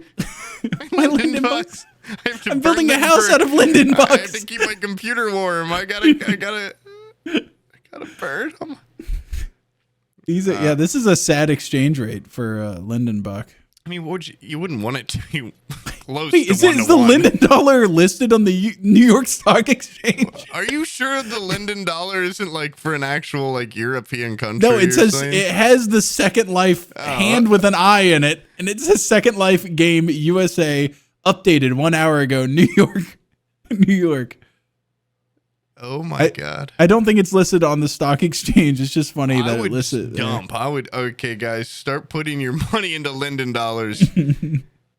Apparently, as of July 2023, Second Life had a daily average of 200,000 users. There's no fucking way across 200 countries. I refuse to believe that. That would make it like top 10 Steam games. 70 million registered users. Those are Right. false. Those are lies. Yeah. You said 200,000 active users right now? Like, No, I mean a year ago, but if it's worldwide, I think it's now got, and if it's free to play, I feel like it has to be like a lot of like Indian dudes or something on there. It has to be. Like, look what happens to like any like old Call of Duty when they go to free to play. It's just like a bunch of like South Americans and Indian people playing. I'm sure it probably rocks if you're like one of the few remaining ladies on. It's like there's just a crowd of Indian guys, like Ralph Futons. give me 10 Linden bucks and I'll let you touch. It's free to look, 20 Linden to feel. Oh, holy fuck. Okay, now that's the real exchange rate. Linden dollar to fucking Indian rupee or whatever they use. Linden dollar to rupee. I'm thinking of a pretty good racket where I make a very sexy woman character. Exchange rate. And I log on to some servers in faraway places and I just go, ooh, Oh, fuck yeah, dude. hello. One Linden is equal to 0.262 Indian rupees. That's not bad. That's still pretty good, dude. There's probably a lot of teenage Indian kids that are buying those up. I imagine in like 10 years, people just won't even know what Second Life is. Yeah, it's such an old Already, game, I feel like if you asked a kid, like, what's Second Life? They'd be like, well, you know, Daniel from Second Life? Come on. What? The collect foot guy. Huh? Is that on TikTok? You know, kids these days. Is that on TikTok, huh? Oh, no. Is there a dance for it? Stupid kids. Is there a Second Life dance? For some reason I remember Second Life they would do like the Axl Rose, like the snake dance. Like you could do that. Yeah, it's like a seductive, like almost like striptease type thing. You could get 10, 15 bucks out of me if you did that long enough. If I could jerk off to Second Life, I'd be very impressed with myself, with my ability to just kind of suspend realism and be like, I'm in. Now, if they one day make it, well, wasn't that a very early podcast question? It's been some time now. It's been like 5 years. I think I need to re-ask this. Could you jack off to just a Polaroid, just a picture, just a hot picture? I do remember this. Was I on it or no at this time? This sounds familiar. I feel like this is also a Brian. I think it was like a Tarkov question. Oh. Because I remember asking Aqua, and he was like, "Yeah, I could." I was like, "You're fucking. That's insane." And then I immediately, of course, would be like, "I think I feel like I had like a list of questions that followed up, like, yeah, who is it of, obviously, anyone. But now some time has passed. Now you've become TikTok minded. You're probably what? you don't. I would think you've become dependent somewhat on the phone. If you got hit by a hurricane, power was gone, your phone died, and you just found a lewd single photograph. Lewd? Yeah. And they're hot? And they're hot. Are they doing a lewd pose, or are they just like standing 5 feet away like the let's get the day started guy, but they're naked? Or Yeah, it's like you caught them walking to their closet from the shower. And you went, click. Yeah, I could probably see myself jerking off to that. That is insane. Grainy? Grainy. Yeah, it looks like a Terry Richards photo. Like it's I mean, flash the power's on. out like for good. Like this you is don't it. know when it's coming back. Okay. But it seems bad. Like I check my phone and there's no internet. No, you check your phone's dead. Your phone's gone. All you have is a Polaroid. Yeah, but is my phone just gone, or do I have my phone but I go online? It's like no service. Because that make me think dead. The battery is gone. That's gonna change things for me though. Because you have no power in the house. My phone doesn't require. Yeah, I mean, when am I ever on 0% though? Have you? Okay, dude. The privilege that you speak with right now. I need to drag you. I need to drag you down here for a hurricane. The hurricane hits. The power is gone, and then you have your phone chargers at any point that are fully charged. After like 7-9 days of no power, those are gone. Days, yeah. No, I have literally had no power for like 7, yeah, but 8, I'm 9 saying, days. In this hypothetical, is there just a hurricane? Like I know the power's out because it's a hurricane, or I'm like, this could be the end times, but I don't know.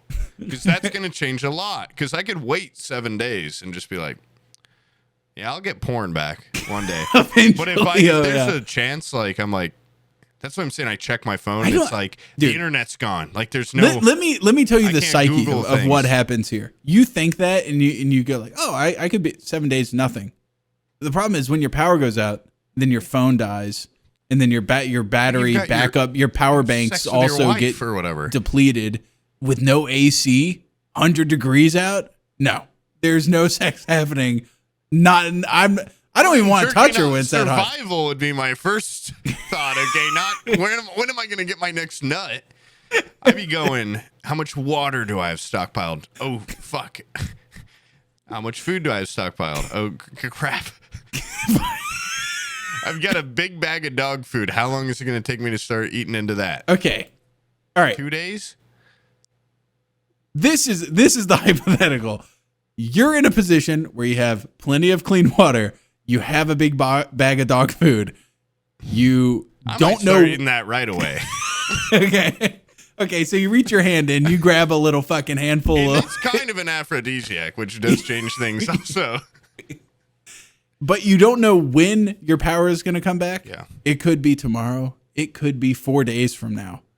Which is, by the way, a fucking agonizing feeling when you have nothing and you're just that's awful. Yeah, you're just sitting there sweating. So my it's hometown, like the power could go out just from like a squirrel chewing on something for like 2 days, but it'd never be like a week or anything. Yeah. And then, and all you have tacked up on the wall. Yeah. Wait, it's just that photo. This is also like a weird thing to think about, but a Polaroid only lit by window light, like it is going to be a little hard to see. Yeah. Unless I'm holding it like by an open window, which then I would have a hard time jerking off if I'm not like completely secluded. So like that's going to be weird for me. Like where am I going to? I probably do blinds halfway down, stand with my back to it, hold it up, and then I would probably be able to jerk off within. Like I'd probably start doing that. I would probably do it with an old oil lamp. I would hold up like an old prospector. It'd be like role play for me. This is old oil lamp in one hand. She's waiting for me once I get out of the Civil War. Once I get back down to Georgia. Why am I there? And I could definitely jerk off to a really lewd. I guess time does, the longer you go without, of course, you could probably jerk off to a Polaroid. But if you told me like, if you gave me a Polaroid right now and said you have to go jerk off to this, I'd be like, there's no fucking way. I think if you showed me a porn video and were like, you go in there and jerk off, I'd have a hard time. Like, I don't want to be rushed. Yeah, that's true. I mean, I could jerk off with a Polaroid, and I don't know. It's just the advancement of technology. There used to be a time, probably in the 90s, to be honest. I was a little kid, I had a little nudie mag. I told you that I stole it. Yeah, that thing would get me rocking. I mean, I didn't know what jerking off was at the time, but I'd definitely be like, what is going on? Yeah. Yeah, I stole a lot of nudie mags from my brother. Of your brother? Yeah. Took a lot of Polaroids out of my brother's closet. Yeah. Do you think... No, why would that even be a question? I was saying, do you think you could... If you took the lewd photo of a beautiful woman... Do you think you could jerk off before you got done shaking it dry? When it's like in its like half. When it's dude, I would have a hard enough time really just overexposed. Was that a ghost or something? What? Ghost with a little bit of a curvature. Interesting. Now, there's nothing more depressing than taking like a Instax photo and then when it's like developing. When it goes to develop, you realize it's like a fucking bum roll of Instax. Have you ever had those where they're just fucked up? But I can empathize. Yeah. Sometimes they're just wrong. It's like a broken set or something. And they're expensive, dude. It's expensive. Yeah, if you ever buy Instax film, it's expensive. On Prime Day, I almost bought one that I looked. I'm like, God, that's like $1 a shot or something. Like it's ridiculous. A shot. Yeah. Like what if that's why I reserve it for TwitchCon where I have the little printer. Or eludes my wife. Yeah. Just rainy day in case the power goes out and I get real desperate. Flicker. Oh, fuck. Yeah. All right. Put it back. Yeah. Are you going to bring that to TwitchCon? Take some friend photos? Absolutely. Peanut had like the coolest fucking Polaroid of. That was like do you remember that? Did you see that? No. He had like a Polaroid camera that looked like just a film camera or something, but it took Polaroids, but it was like boxier, but it looked very expensive and very cool, and it printed big ass ones, and you'd be like, I got one, I think. Well, no, I think he keeps them all, but I got a picture of it, and it was very flattering. He let me take a picture of his Polaroid. And I said, can I need this for something that we're doing on the podcast. No. Okay. Yeah, I think those are fun. Just take a little. Yeah. It's really, it's like very cliche, but I do think like if you have a little party, it would be fun. Like with my little bar that's a tuk-tuk, like have a little photo booth around it where you go in it and everyone takes a picture. And you get to take your little picture home. And then when I saw the price of them, I'm like, okay, what are they Venmoing me? Yeah. They come in here. Because now I'm supplying drinks and atmosphere and $1.50. You know what used to be really popular was at like weddings and stuff. You would have the disposable cameras. Yeah. And I remember my dad went to a wedding, saw the disposable camera on the table, and he brought it under the tablecloth and pulled his balls out of his fucking shorts and just took a picture of his balls and then put it back on the. I'm like, how well did you know these people? You're just doing like crashed it. Just showed up. I was a +1. Yeah. Just decided to do a little nut pick. That kind of rocks. Yeah. I was there out of spite. The Polaroid thing I almost bought, I think it might just be Instapics or whatever you're just saying, but it had a little selfie mirror on it, a little tiny one, so you could, but selfies are kind of out, and they have been for like 5 years, 10 years. So. Selfies are out. I don't think selfies were ever really in. It was just You don't think selfies were in? What are you living under a rock, dude? Selfies? You missed the selfie stick craze? What the hell are you talking about? Okay, the selfie stick was there because you were intended to take a photo that was impossible for a person to be able to take. But I think by just themselves. Pictures with arms. That picture of the Oscars where like Ellen and Bradley Cooper and all that. Whenever that was, like 10 years ago or whatever. It was like 2015. That was huge. That was. And it was a selfie. It was out of necessity, I think. I feel like a no one selfie at is the Oscars to take a picture of a bunch of celebrities. My ass. It was relatable. They were doing that. Even the slight relatability. Yeah. For a celebrity, though. But I think a normal person, anybody that ever took a selfie, I think after the picture was taken, they would go, man, I wish somebody else would have taken this so my fucking arm wasn't sticking there. You look way better the second you're like, I'm not taking this photo myself. No shit. Because then you have the illusion of thinking selfies weren't, what is it, like Selfie Sunday or what? Like it was people post selfies all the time. People love a selfie. They did. I'm saying it's going out because now who wants their arm in a photo? Yeah. Holding out the picture, but for a while there, I think they dominated. I think they dominated by necessity. I don't think they.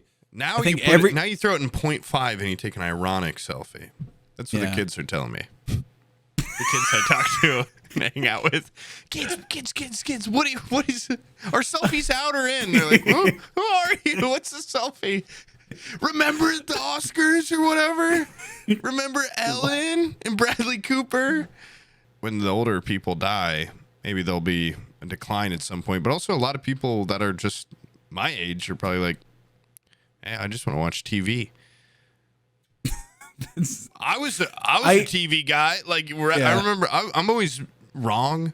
I can't mindlessly watch TV. When I think my Netflix problem became big, I was like, fuck that. I've got DirecTV. Like at my parents' house, like I don't need that shit. Like I love just TV. I was wrong. Like same when Discord came out, I'm like, Skype.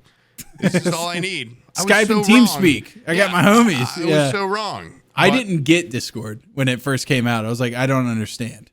And now I 100% understand. Yeah. I get it. Before. Yeah. I think it was Cash and I were like, we tried to make a stand in our friend group and be like, we like Skype and we're not moving. And then after about a week of like 7 people being in the Discord, like, this rocks. Yeah.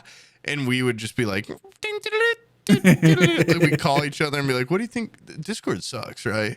It started to fail because we're like, okay, more and more people are saying like, this is like, join my Discord channel. I'm like, no.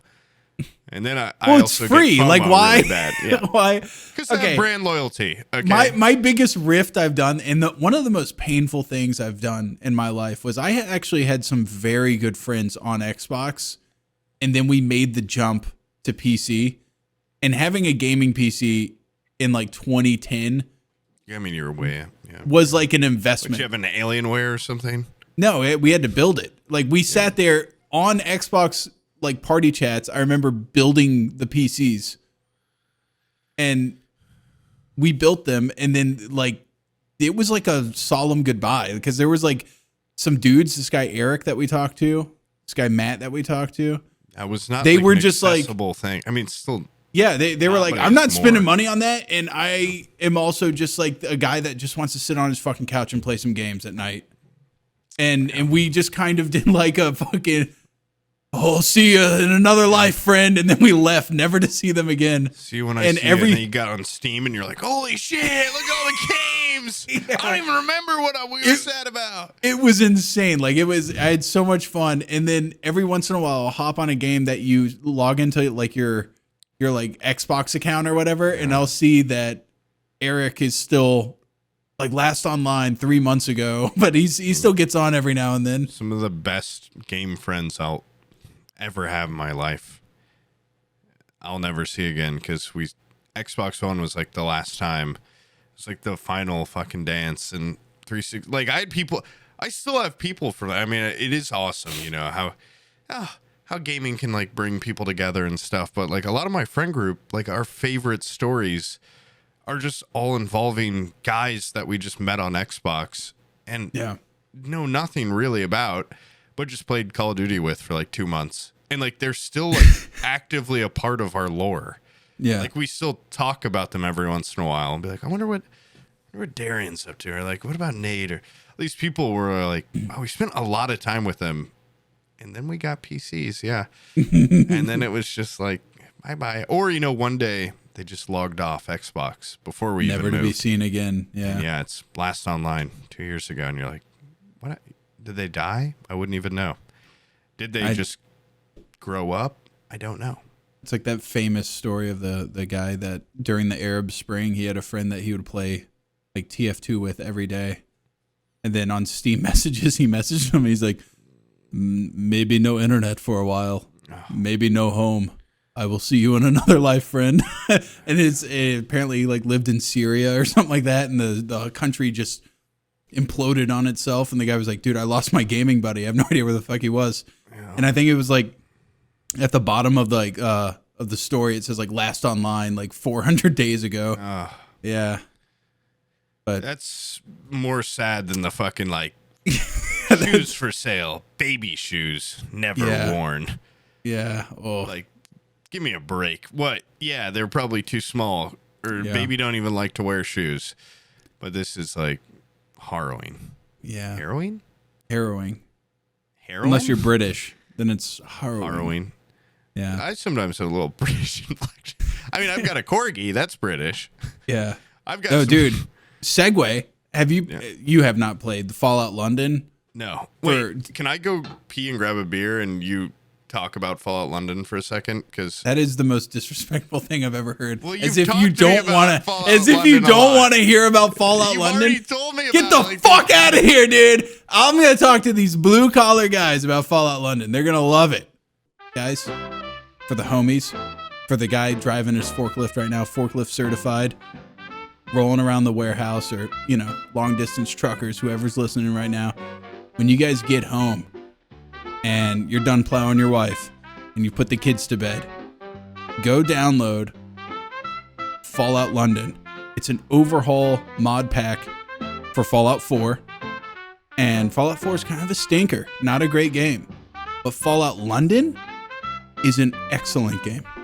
Me and Fungal were talking about this for a while. Like, it is top 2. It's the second best Fallout experience I've ever had. And it's behind, number 1 is Fallout New Vegas. Fallout London's right under it. I'm telling you, it feels like a full fucking game. It's great. It's got all the voice acting for a whole new lineup of characters. Everybody's British. Everybody sounds funny. They got all new models for stuff. Whole new lineup of guns. I'm giving it a 9 out of 10. That's all I'm saying. And while he's grabbing a beer, now that I've been to his house, I've mapped out the layout of his house. I think by the time he gets back here, I'll be back from my beer, because my beer is much closer to me than his beer is to him. So, right back. Check out this sick hat, guys. I was going to save this for like a really crazy moment, but I don't think I've hit crazy for it yet. Yeah. God, I look not like 100%. Such a Wog Boy. I also look like a penis a little bit, but I've been meaning to say that. Yeah, he keeps smacking my lips over here looking at you. Damn, dude, why's my mouth watering while looking at this guy? A little like and the tick was about right here. Yeah. Is where Imagine that was. The tick was just like right on my neck and up. God, I look like a zoomer or something. Oh, wait. Oh, 1 second. I got to do one thing. You should have gotten a zoomer perm. Zoomer perm. I wanted to just show the lady a picture of Omid and say, make me look like this. Yeah. It looks natural on Omid. Like it's his natural hair. It's his natural hair. There's something natural about it. Well, you see a zoomer perm and you go like, there's no way that's that guy's fucking hair. I should have gotten That's what's so funny about him to me. I shouldn't have done zoomer perm. I should have done the the hair where it goes like out. I should have done that. I mean, dude, that I feel like is the I don't know what changed when I went to the bathroom, but it looks much more penal right now. I miss Wog Boy more than, why do I look like this? They fucked me. Level 4 my ass. Like level whore, you bitch. You want to fuck that celebrity. She was actually very nice. Bitch. Very nice until she fucked me my hair. Fuck, I'll give it a week. Yeah. Also, when I got done, I'm like, I look like I'm 15 or something. Like if she shaved my mustache off, I would have been like, looking a big fucking lollipop. You do look a lot younger. Yeah. Oh, yeah, you look like a handsome little boy. I feel. Wait, let me grab your little cheek. Ooh. And a raspberry. Oh. Fuck. God damn it. Yeah, you keep seeing more and more TikToks. So like TikTok or not TikToks.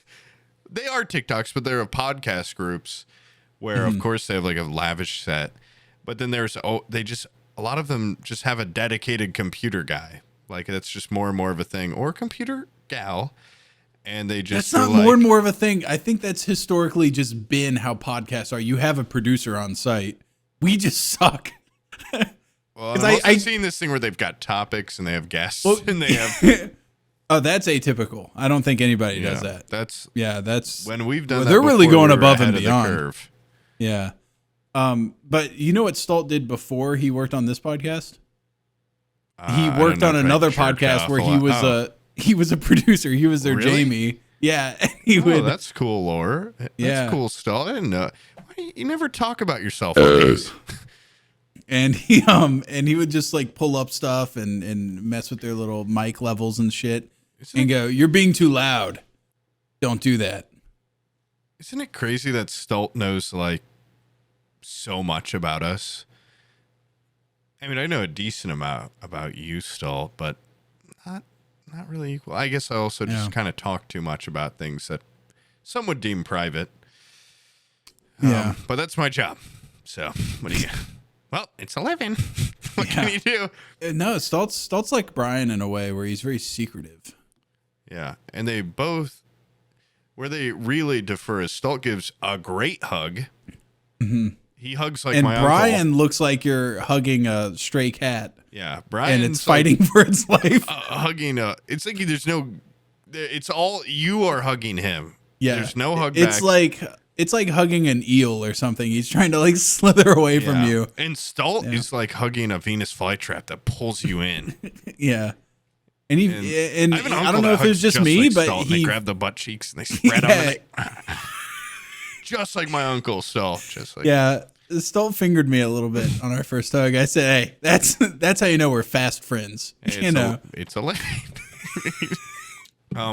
There's a funny true crime case I heard recently. I've been just putting my feelers into other podcasts to see kind of like, you know, how do people do this job? You know what's weird about the true crime ones? They first of all, production value is always great. Secondly, how do you verbally?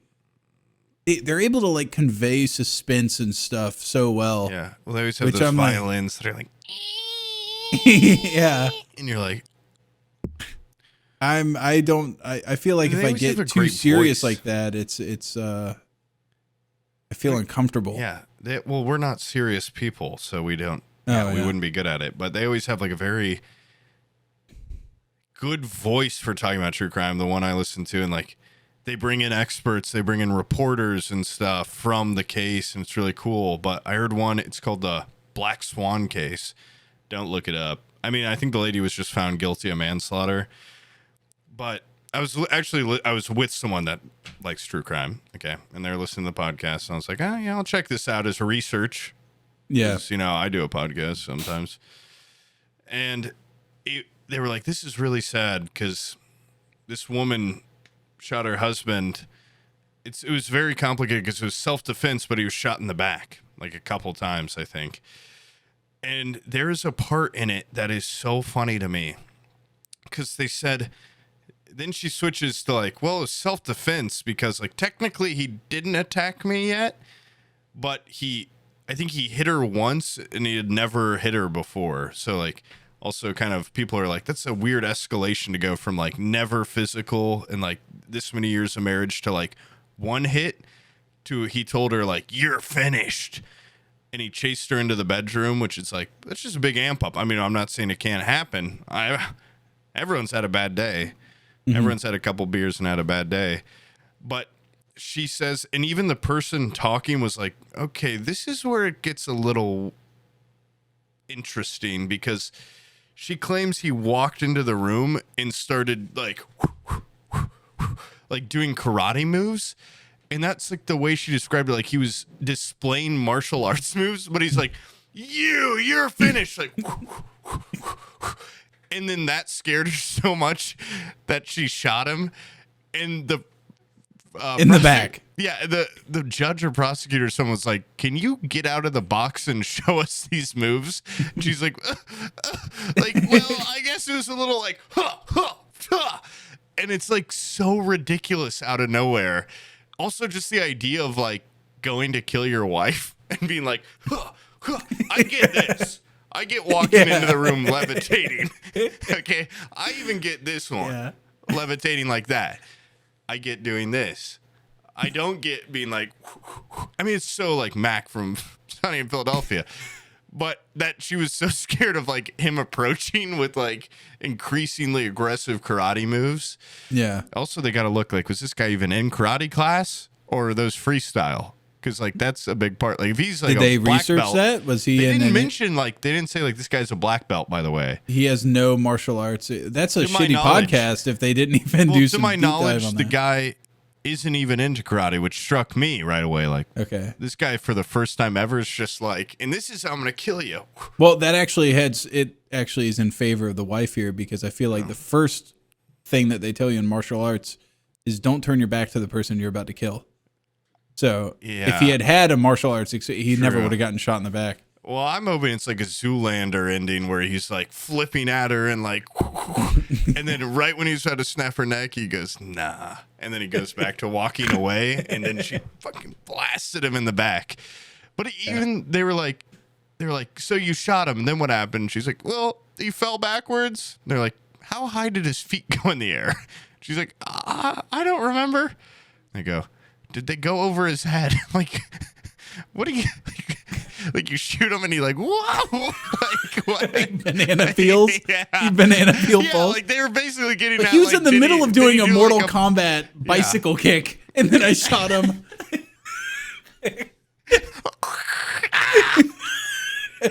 I shot him in the back as he was because he was doing a running forward front flip, and I got him on rotation. That's why I shot him in the back. Yeah, he was But he was also- he was gonna axe kick me, and he was doing a front flip to really amp it up.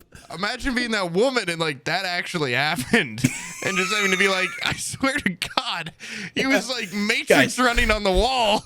You are not gonna believe this, okay? Have you ever seen the Matrix when Trinity and like the camera goes like all the way around him? He was doing shit like that. It was insane. I know this is gonna sound silly, but he was Mortal Kombat fly kicking at me, and then he somehow, like he was on ropes, like started a backflip, and I blasted him, and he spun like 5 more times.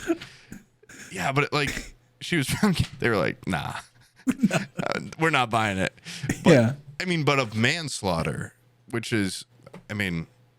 Isn't manslaughter like an accident? Like Or like non-premeditated. Well, it's a non-premeditated murder is its own thing. I really don't like usual. I don't think she went home that night thinking that her husband was going to go in there and but I think and do karate moves. I apparently this is where like I should have done more research, but her daughter has been, or his daughter maybe, has been making TikToks saying like she wanted to kill him, and. Like she was just looking for an excuse. So like, What kind of TikToks were like, they like the AI voice? Like, my mom talks about wanting to kill my dad. This is not from me, the dead husband. I did not record this before I died. If I die, I didn't try to kill her. I mean, my dad. It was. I don't even know karate, but like, okay, so manslaughter is just the crime of killing a human without malice or forethought. But like, what if he just went in there and was like, "Ugh," like did a big yawn, and she's like, karate, because she doesn't have a background in it. She's like a ballerina or something. I think that's why it's a Black Swan murder. Yeah. Or maybe her daughter's a ballerina. I don't really care about most of the case, except for the fact that while I was listening to this podcast, they're like, he went in and did a Did he have any tattoos or anything? He had a big one that said, "Do not resuscitate my wife." Oh, I don't know. I was thinking like if he had like the red like a big dragon scene where he skull. takes off his robe and it's this big demon on his back. He said he had a sleeper build. He said he normally walked around like an old man with a cane, and he dropped it and went, "Ugh!" And he actually had an 8-pack. And he had, fucking full tattoos. Full back tattoo. Yeah. Ah! Yeah, I mean, that could definitely play into changing. Do you see? This is my metamorphosis. Yeah. Yeah, I would fucking gun that guy down Yeah, too. the guy was like, I'm shedding my mortal coil. I'm becoming something more. And then he ran at me on all fours. There'd be bullets everywhere in that bedroom. I blast all around him. Also, the fact, I mean, this isn't like you're in the moment, you don't know, but she didn't lock the bedroom door when she ran in there. Yeah. That'd be like my step one, probably, is shutting and locking the door. Because she said he just opened the door and went in and was like, Nah. 12 feet away. Do a palm strike. Yeah. And the Yeah, wind for the blew her audio hair back. listeners, we are doing some insane fucking palm strikes. Sam did a backflip. Sam did a backflip. Yeah, he did a palm strike, and the air around her hair went blew back a little. Behind her on the wall, there was a big palm on the huge palm on the wall. Holy shit! And then he did the Neo leg out to a fucking. Action dust flies off of his clothes. And she goes, "Oh my god, he's starting. Yeah. He's starting. Yeah, Tank is in a different room. Tank's on his computer talking to the wife. Give me a phone now." Yeah, he's starting to believe. And she's like, "Oh fuck, he's believing. I gotta shoot him in the back." Yeah, and then he jumped inside of her like the Matrix. And this is where it gets a little silly. Apparently, he jumped fully inside of her and blew her up. And she reformed as another wife. She took over the body of a homeless woman outside and came back inside. That is how many times can we talk about action dust in that movie? But that movie is stuck in me from the time I was like 5 years old. Yeah. It's like the coolest You know what thing. needs to happen? Everybody's talked about the Henry Cavill, like the pumping of his arms before he fights. Action dust with the pumping would be that would go so hard. Or Somebody even has to do that. I think because so many things are the Matrix borrows, and then also things have borrowed from the Matrix very heavily. Or like think about the Akira slide. That's in so much media. Why is the not in more? It's such an easy put that in your movie. Yeah. Put that in your video game. You've just elevated. Yeah. You've just done something remarkable. Also, there's something very small that's also in the Matrix that I feel like needs to be in more things. He throws a punch at Agent Smith, and he captures it, and then he goes like, "You know what? It's like 2 inches away from your throat. I'm just gonna extend my fingers and choke you he goes, just a little bit." And he goes. You've seen that edit where every move is that. Have you seen that? There's a video where he just keeps doing that, and then he punches and then goes, "Caulk." You got to see this. You would love this shit. Rocks. That rocks. Because that one always cracked me up. That's basically the Matrix version of doing the eye poke, and then they guard it, and then you just do the one finger and poke them in the eye. Jamie, pull this video up. Play this.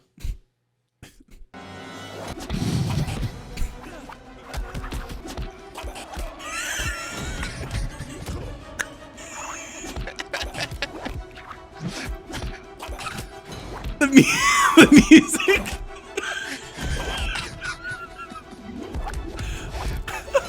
I can't believe you've never seen this.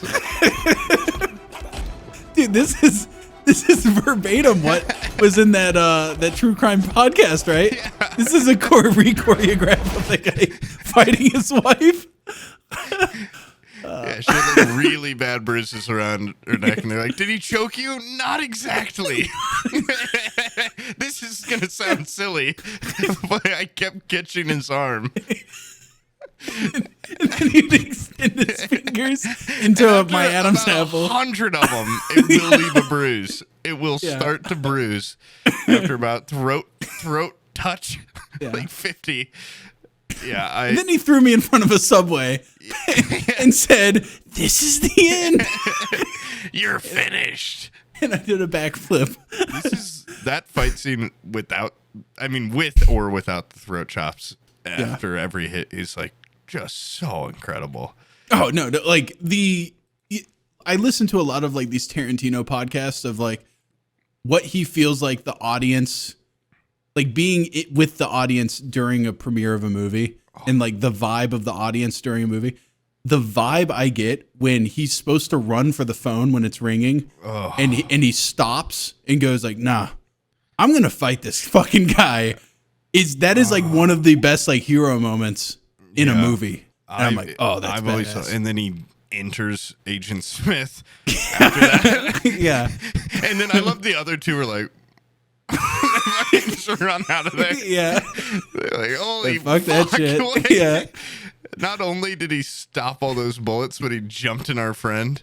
Yeah. And blew him up. Or friend, I guess. I don't know. They're like all a robot, right? Or they're all like AI or something. But Agent Smith's like a rogue one. I don't know. It's been a while since I've seen the follow-up movies, but you know what? Those follow-up movies are they've got their moments. The second one, Reloaded, has some of the best highway scene. Some of the best isolated action scenes I've ever seen in a movie. It's so good. Those the dreaded twins or whatever. Those guys are fucking badass. I mean, Morpheus with a katana. Oh my god! In the automatic Glock. Yeah, it's like an automatic Glock and a katana is so badass. It's just some of the coolest stuff ever put to film. I mean, it's like asking like 13-year-old me, like, okay, what do you think is badass? Be like, okay, those glasses that fucking Teddy Roosevelt wore, where they don't have arms on them, they just clip onto your nose. Okay, katanas, automatic pistols, yeah, big leather dusters. How did so many movies mess up like action movie? I feel like it's just you hire a good stunt team, you get a good fight coordinator, and you're just like, do some fucking nut stuff. That's just badass. And even if the movie sucks, guys, there's going to be some very isolated badass scenes that live on. Yeah, that scene where Morpheus does he uses the katana to like cut the SUV, and then as it's flipping, he like mag dumps on it. Now, yeah, and that lives rent free in my fucking head. Every now and then, I just go like, I'll never be Morpheus standing on a highway just mag dumping a car. I love the little movie magic too when it does the side cut of him doing it. They've taken out all the railing on the highway so you can just see him clearer. Oh yeah, and then he dumps, and then this is stuck with me from when I was little too, but when they blow up and they shoot up in the sky and then they like turn into ghosts for a second. They're like, they look like Pirates of the Caribbean, like skeletons for a second. They're like, put on your 3D glasses now. It's still, I mean, it doesn't take away from how badass it is and how hot the girl is in that movie.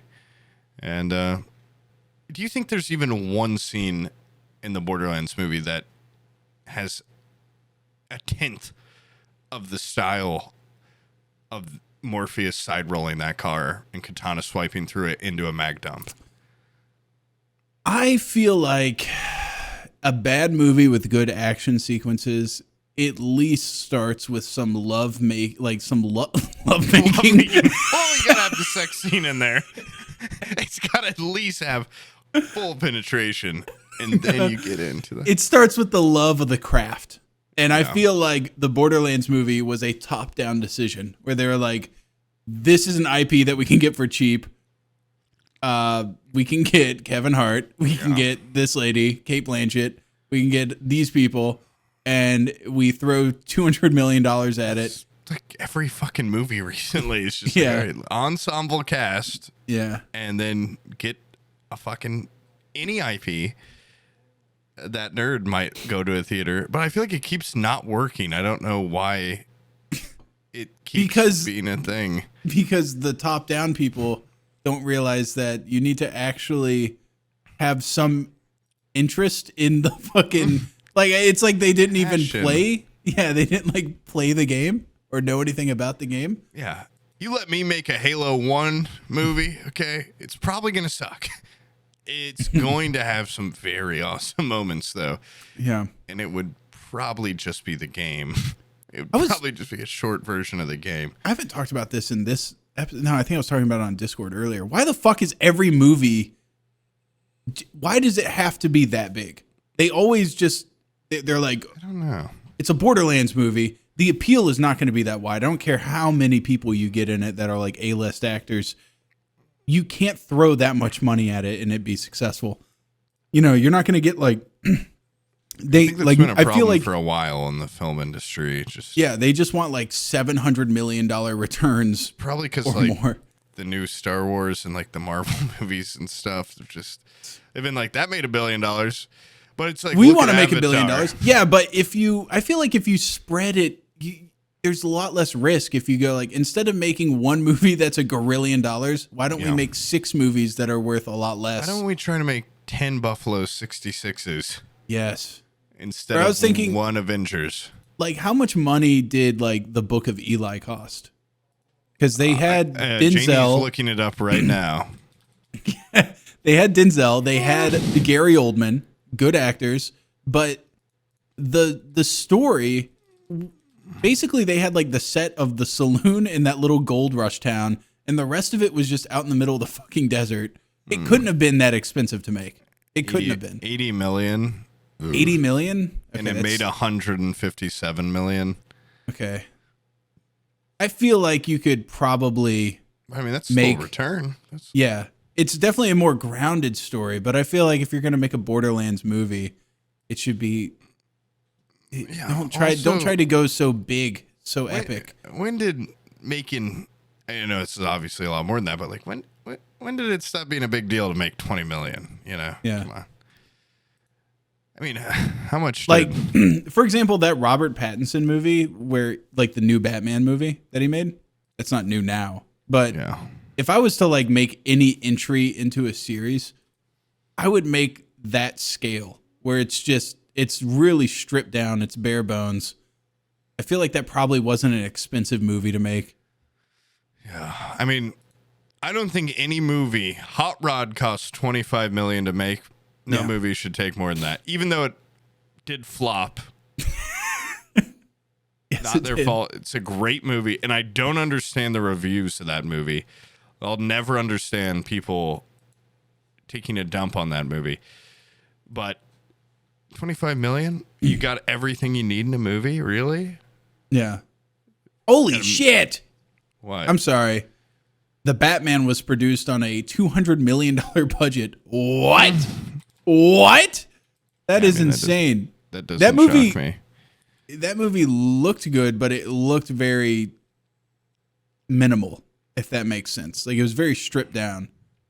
It just didn't seem like a huge Well, it's a production. superhero movie. It's got to cost at least 150. at least $1 gazillion. Yeah, it's going to cost at least more money than you can fathom. Do you think any of it is like? Do you think they want the budgets to be high because it's like a bragging rights for them? They're like, yes, but we I mean, they spent. use that in marketing. So now, like, this is the Rings of Power or whatever, the new Lord of the Rings show. They're like, this is the most expensive TV show ever. It sucked. It looked good, but it sucked. And it's like, that should have been the last time that ever happened, where they're like, look how much we poured in. Wow. It's something insane. Well, let me look it up.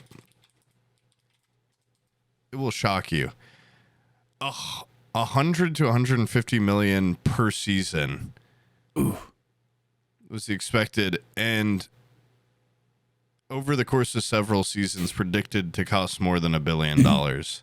What? Season 1 had a budget of 465 million. Jesus. Was it good? But You said it was bad. purchasing Right? the rights made it cost 700 million for season 1. It was, I mean, someone's probably going to be like, I love the Rings of Power. I remember there was like a scene in like always the suckers, first but- episode where I was like, wow, this is incredible. This is beautiful. And then I actually watched more of the show, and I liked some, like, I genuinely thought some of the characters were cool. I thought some of the armor looked good, like some of the costume design. But even as like a Lord of the Rings nerd, I was just like, boring. I don't know.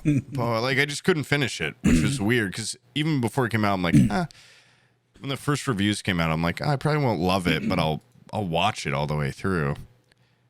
And then You know what? I This watched is like gonna be- 3 episodes. I'm like, This is going to be a wild take that because I feel like House of the Dragon is very popular right now. I do like House of the Dragon. Yeah. I have attempted to get through the first season multiple times, and I can't find a single character that I like. Like the Damon.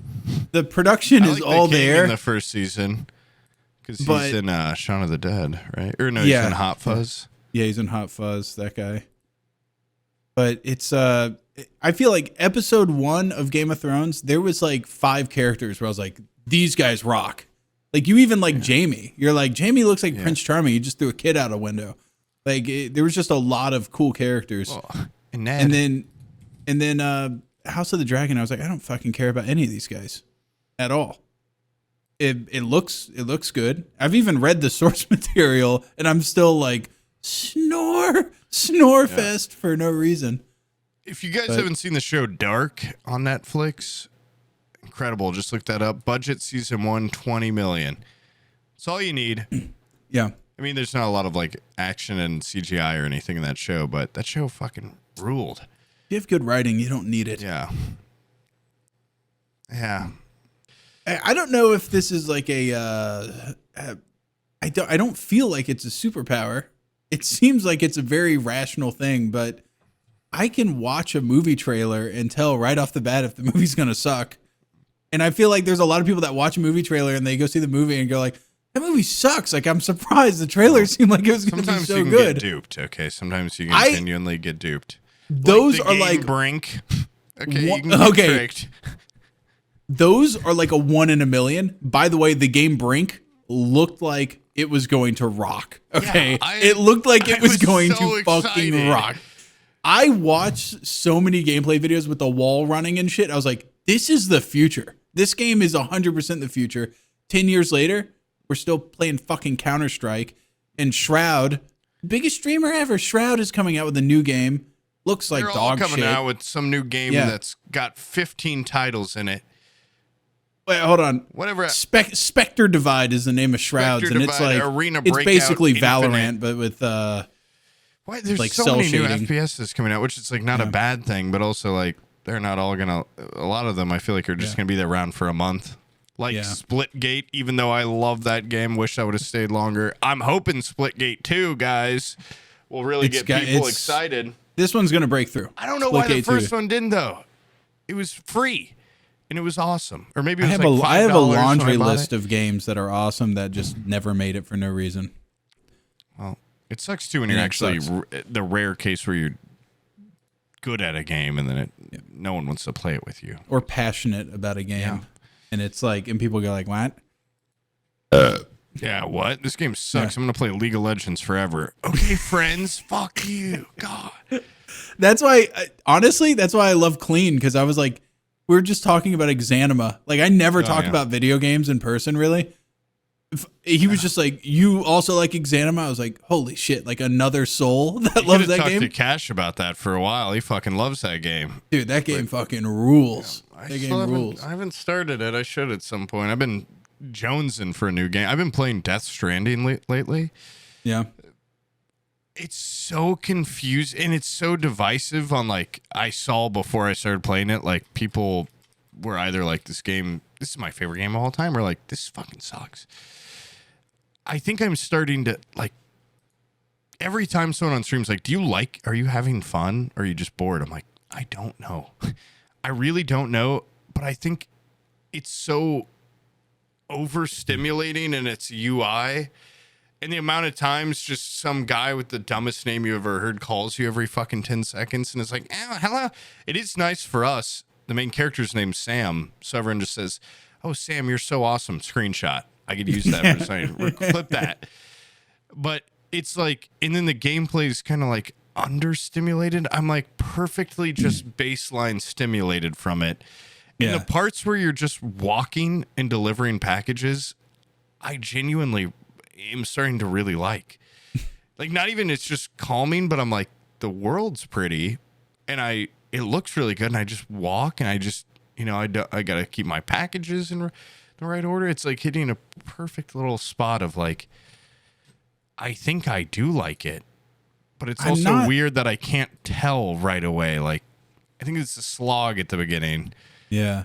But it is and I've never really played a Kojima game before, but I do like things that are unusual to regular like gameplay loops, or I think like that's when why little it got weird things happen. a huge negative reception in the beginning. I feel like a lot of games are built off of previous expectations of games where innovations come slow and steady. And I feel like Kojima is just like, I'm a guy with a foot fetish or something. yeah. I feel like he throws out a bunch of stuff because he's just like, I want to try to make it different as much as possible. So I'm gonna put Daryl in there from The Walking Dead. That's I'm gonna why put that show that French Scavenger's lady. Reign. Oh, that show ruled fucking so hard rocks. because it's so many things in it where I'm like, I would not expect this to be how it works. And then it works in a very unnatural, like unhuman way. Yeah. Inhuman. I got Abby to watch it and she loved it. Okay. Yeah, Abby doesn't watch anime. rules. Abby watches fucking HGTV or something. And she was just like, "Are we going to watch another episode of Scavenger Raid?" Listening to this, watch that show on Netflix. And if they don't make a season 2, I'll be very disappointed because it fucking ruled. And okay, wait. You've watched it in its entirety now. Can we talk? Yeah. Can we talk about something? Yeah. This is a little sideway for the audience. And a spoiler. Probably. Okay, do you know that guy Cayman? Is that his name? Yeah. That crawls in the creature and lives in there. Yeah, he lives inside this creature. The ending. You would be Cayman. The ending to that, I felt like I didn't like the ending that Cayman got. Where he's just like, they don't know that he was working with the creature and that he's killed or what? Like, that I feel like like back on the ship. Like, yeah, he's like back on the ship. I don't have a problem with them having him back on the ship after he was basically like a working. slave to it. He was like some sort of weird slave / at some point he was like fueling this thing with like anger or whatever. I don't know. And literally feeding it like different creatures and it was growing. Yeah. I love that thing, whatever the fuck that thing was. At the end, he gets free of it, right? And he's working on in the ship. And then at some point, he like leaves the ship and like brings some like food or something out to the edge of the woods. It would have been so cool if it was him feeding that creature again. Like he's still. Is that not what he's doing? I don't think so. Honestly, the last episode, I was so high that I could barely like. That I watched the first episode and BB is the one that told me to watch this show. One of the great show recommendations I've gotten. And I watched the first episode. I came back to him. I said, "Does it continue this visual trend?" And he's like, "Absolutely." And I said, "Well, then that is going to, I am 100% going to be smoking while watching this." That is the best, like, I'm baked as hell on a couch show I've ever watched. There was an influx for a second of stuff that seemed inspired by Mobius. Yeah. Jean Girard. And, like, there was that video game that came out that was in that style. I mean, the show's not, like, entirely like that, but it reminds me of his artwork where it's just, like, weird shit that you wouldn't... His style's so cool, too. The color palette is... Well, the color palette... And, like, yeah. I like the little creatures he does and, like, the weird sci-fi shit he does. My favorite part of that show was when... I think I almost cried when she goes through that little thicket of like metal bars or whatever forest, and she goes up to that flower, and like a little guy comes out, and for a second I thought the little guy was gonna be like, "Hello there," and then he just like it's his little life cycle or whatever, and then he goes back in and it picks another. I was like, whoa. I mean, okay. Granted, I was out of my mind. For the audience, it's this lady is traveling with a guy named Sam. Yep. And she gets separated for 1 second and goes into a thicket and just experiences nature's pure beauty. Like the most indescribable thing, too. And I love afterwards, she's like, Sam, this. And he's like, I don't know what the fuck you're talking about. But shut up. Yeah. And she's like, Sam, I'm telling you, I don't know what I just experienced, but it was something profound. And he's like, shut up, you bitch. We need to focus. Yeah. We need to focus. I just love, too, the like everything on the planet is like a predator in a weird way where I'm watching. I'm like, what do these things normally eat? It's like a predator everything. without malice. It's like a world of like almost mushroom like Venus organisms. flytraps. Yeah, Like it's everything just has like a perfect way to trick you and trap you. And like when they walk to that area where there's those little bags of things, I immediately was like, oh, what's going on here? And then he gets pricked. I'm like, oh my God. It's gonna make like a homunculus, and it makes like the weird version of him. I was just like, yes, like let's go. It is, and the weird. It's a great show. Panda alien that is like psychic, Yeah, and it's just like a grumpy little like cat or something. It's so. Or even at one point, like that thing blooms, and then like the little, you're like, oh, these are so pretty, and they stick to you and don't come on. Everything also, it's like the whole world's a puzzle, where every trap then has like a natural remedy on the planet that you have to figure out. It's just very cool to watch. Yeah, there's a lot of shit in there that has like Plumbus energy from like Rick and Morty. Like just a lot of weird. What were those things where they cracked them or whatever, and it was like a big air balloon that like carried them up into out of the ground. Or like the anemone tree that you have to ride one of those bird things up. I'm like, of course. Of course. Yeah, I feel like if I was there, I'd be like, step one, like, I don't really get it. Yeah. She's like, oh, these are all stuck to if me. you get high enough while watching that, I was like, I'm like the Robinson Crusoe of this place. I would have this place figured out in 2 seconds. I wouldn't want to leave. In reality, I would get pricked. That thing would drop a clone of me, and it would ass rape me into the dirt in about 12 seconds. It'd be like, hey, what's up? And I'll be like, oh, shit, a twin? I didn't know I had a twin. And then it would choke me. It would we would have the Agent Smith Neo. Hey, there's another guy, and it stops, turns around, and does the action dust. So I'd be like the other agents, or I'd be like, oh, fuck it. I love the robot in it, too. It's like my favorite I was about character. to say, I thought that's what you were going to say when you were like, I almost cried. I legitimately, when that robot, spoilers, guys, when the robot gets eviscerated. Yeah. Yeah, I almost cried. I knew it had to come back, but I was like, he's a robot that's starting to dream and feel. You can't kill it. Like, no. It was. I wow. Yeah, that's probably one of my favorite shows. Her storyline was my favorite, by the way. Just her and that robot. With the robot, yeah. And her bike and everything, very badass. The amount of Akira slides she did was insane. She was constantly just sliding that bike to the side and stop it. Yeah, she was awesome. I think it's currently canceled. What? And that David Zaslav or whatever from Max, that fucker that just makes movies and cans them for a tax write-off, canceled Dude, it. You just brought me to this edge of, like, I was reminiscing about great show. Wait. But there's hope that they put it on Netflix if it gets enough buzz, guys. Guys, we're at Fables. You guys gotta go to the forums. Yeah. This is our first call to arms that we mean. You got to.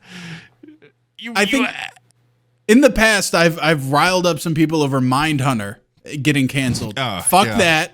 Guys, take your unbridled rage from that, channel it into Scavenger's Reign Season 2. It could just be a one-off and it'd probably be fine, but no, fuck that. I want more. I want 15 seasons. I actually think, you know what? If they can't even do a Season 2, I think that world is rich enough that they could do...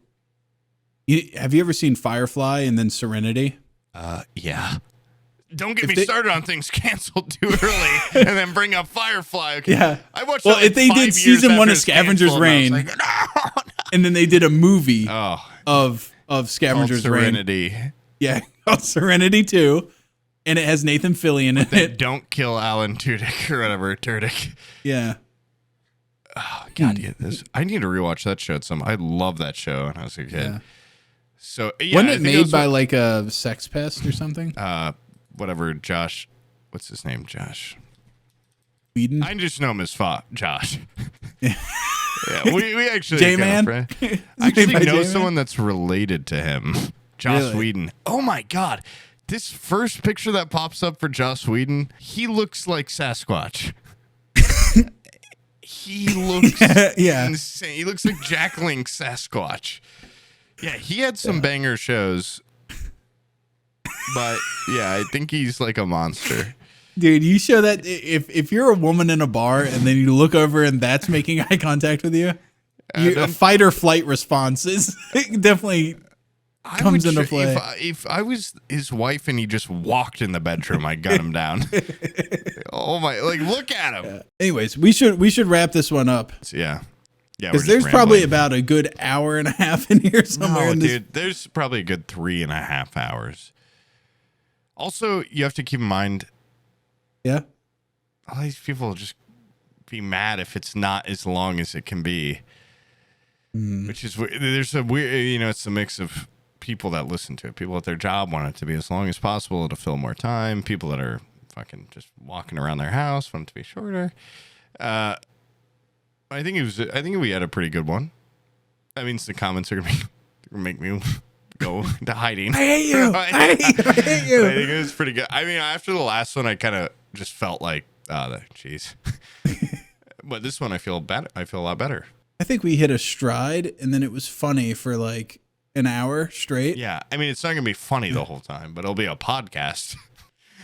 I think the funny will outweigh the just us kind of rambling about like this actor went to Juilliard and they were in this movie and the budget for that movie. At a point, it just did kind of become information. All that information, I'm telling you, Stalltt, cut that out.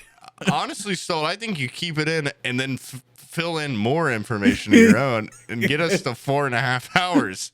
Let's get a 4.5 hour episode. There's no need for 4.5 hour anything. Hey guys, this is Sam. I'm editing this one, not Stalltt. Mostly because, as you can see on the screen, the raw file for this podcast was 4 hours. And the end result is about 2 hours and 20 minutes. The remaining bit of that, it's not like I cut out the funniest, most awesome shit in the world. It's dog shit. It's the worst shit in the world. It's floundering. Okay, so you can't get mad about it being cut out. I can assure you, this iteration is better than the raw 4 hours, or else I wouldn't have spent an entire workday cutting it down. I can assure you, it's to your benefit to get a shorter end result. Well, with that being said, thanks for watching, guys. We will see you on the next one. Later.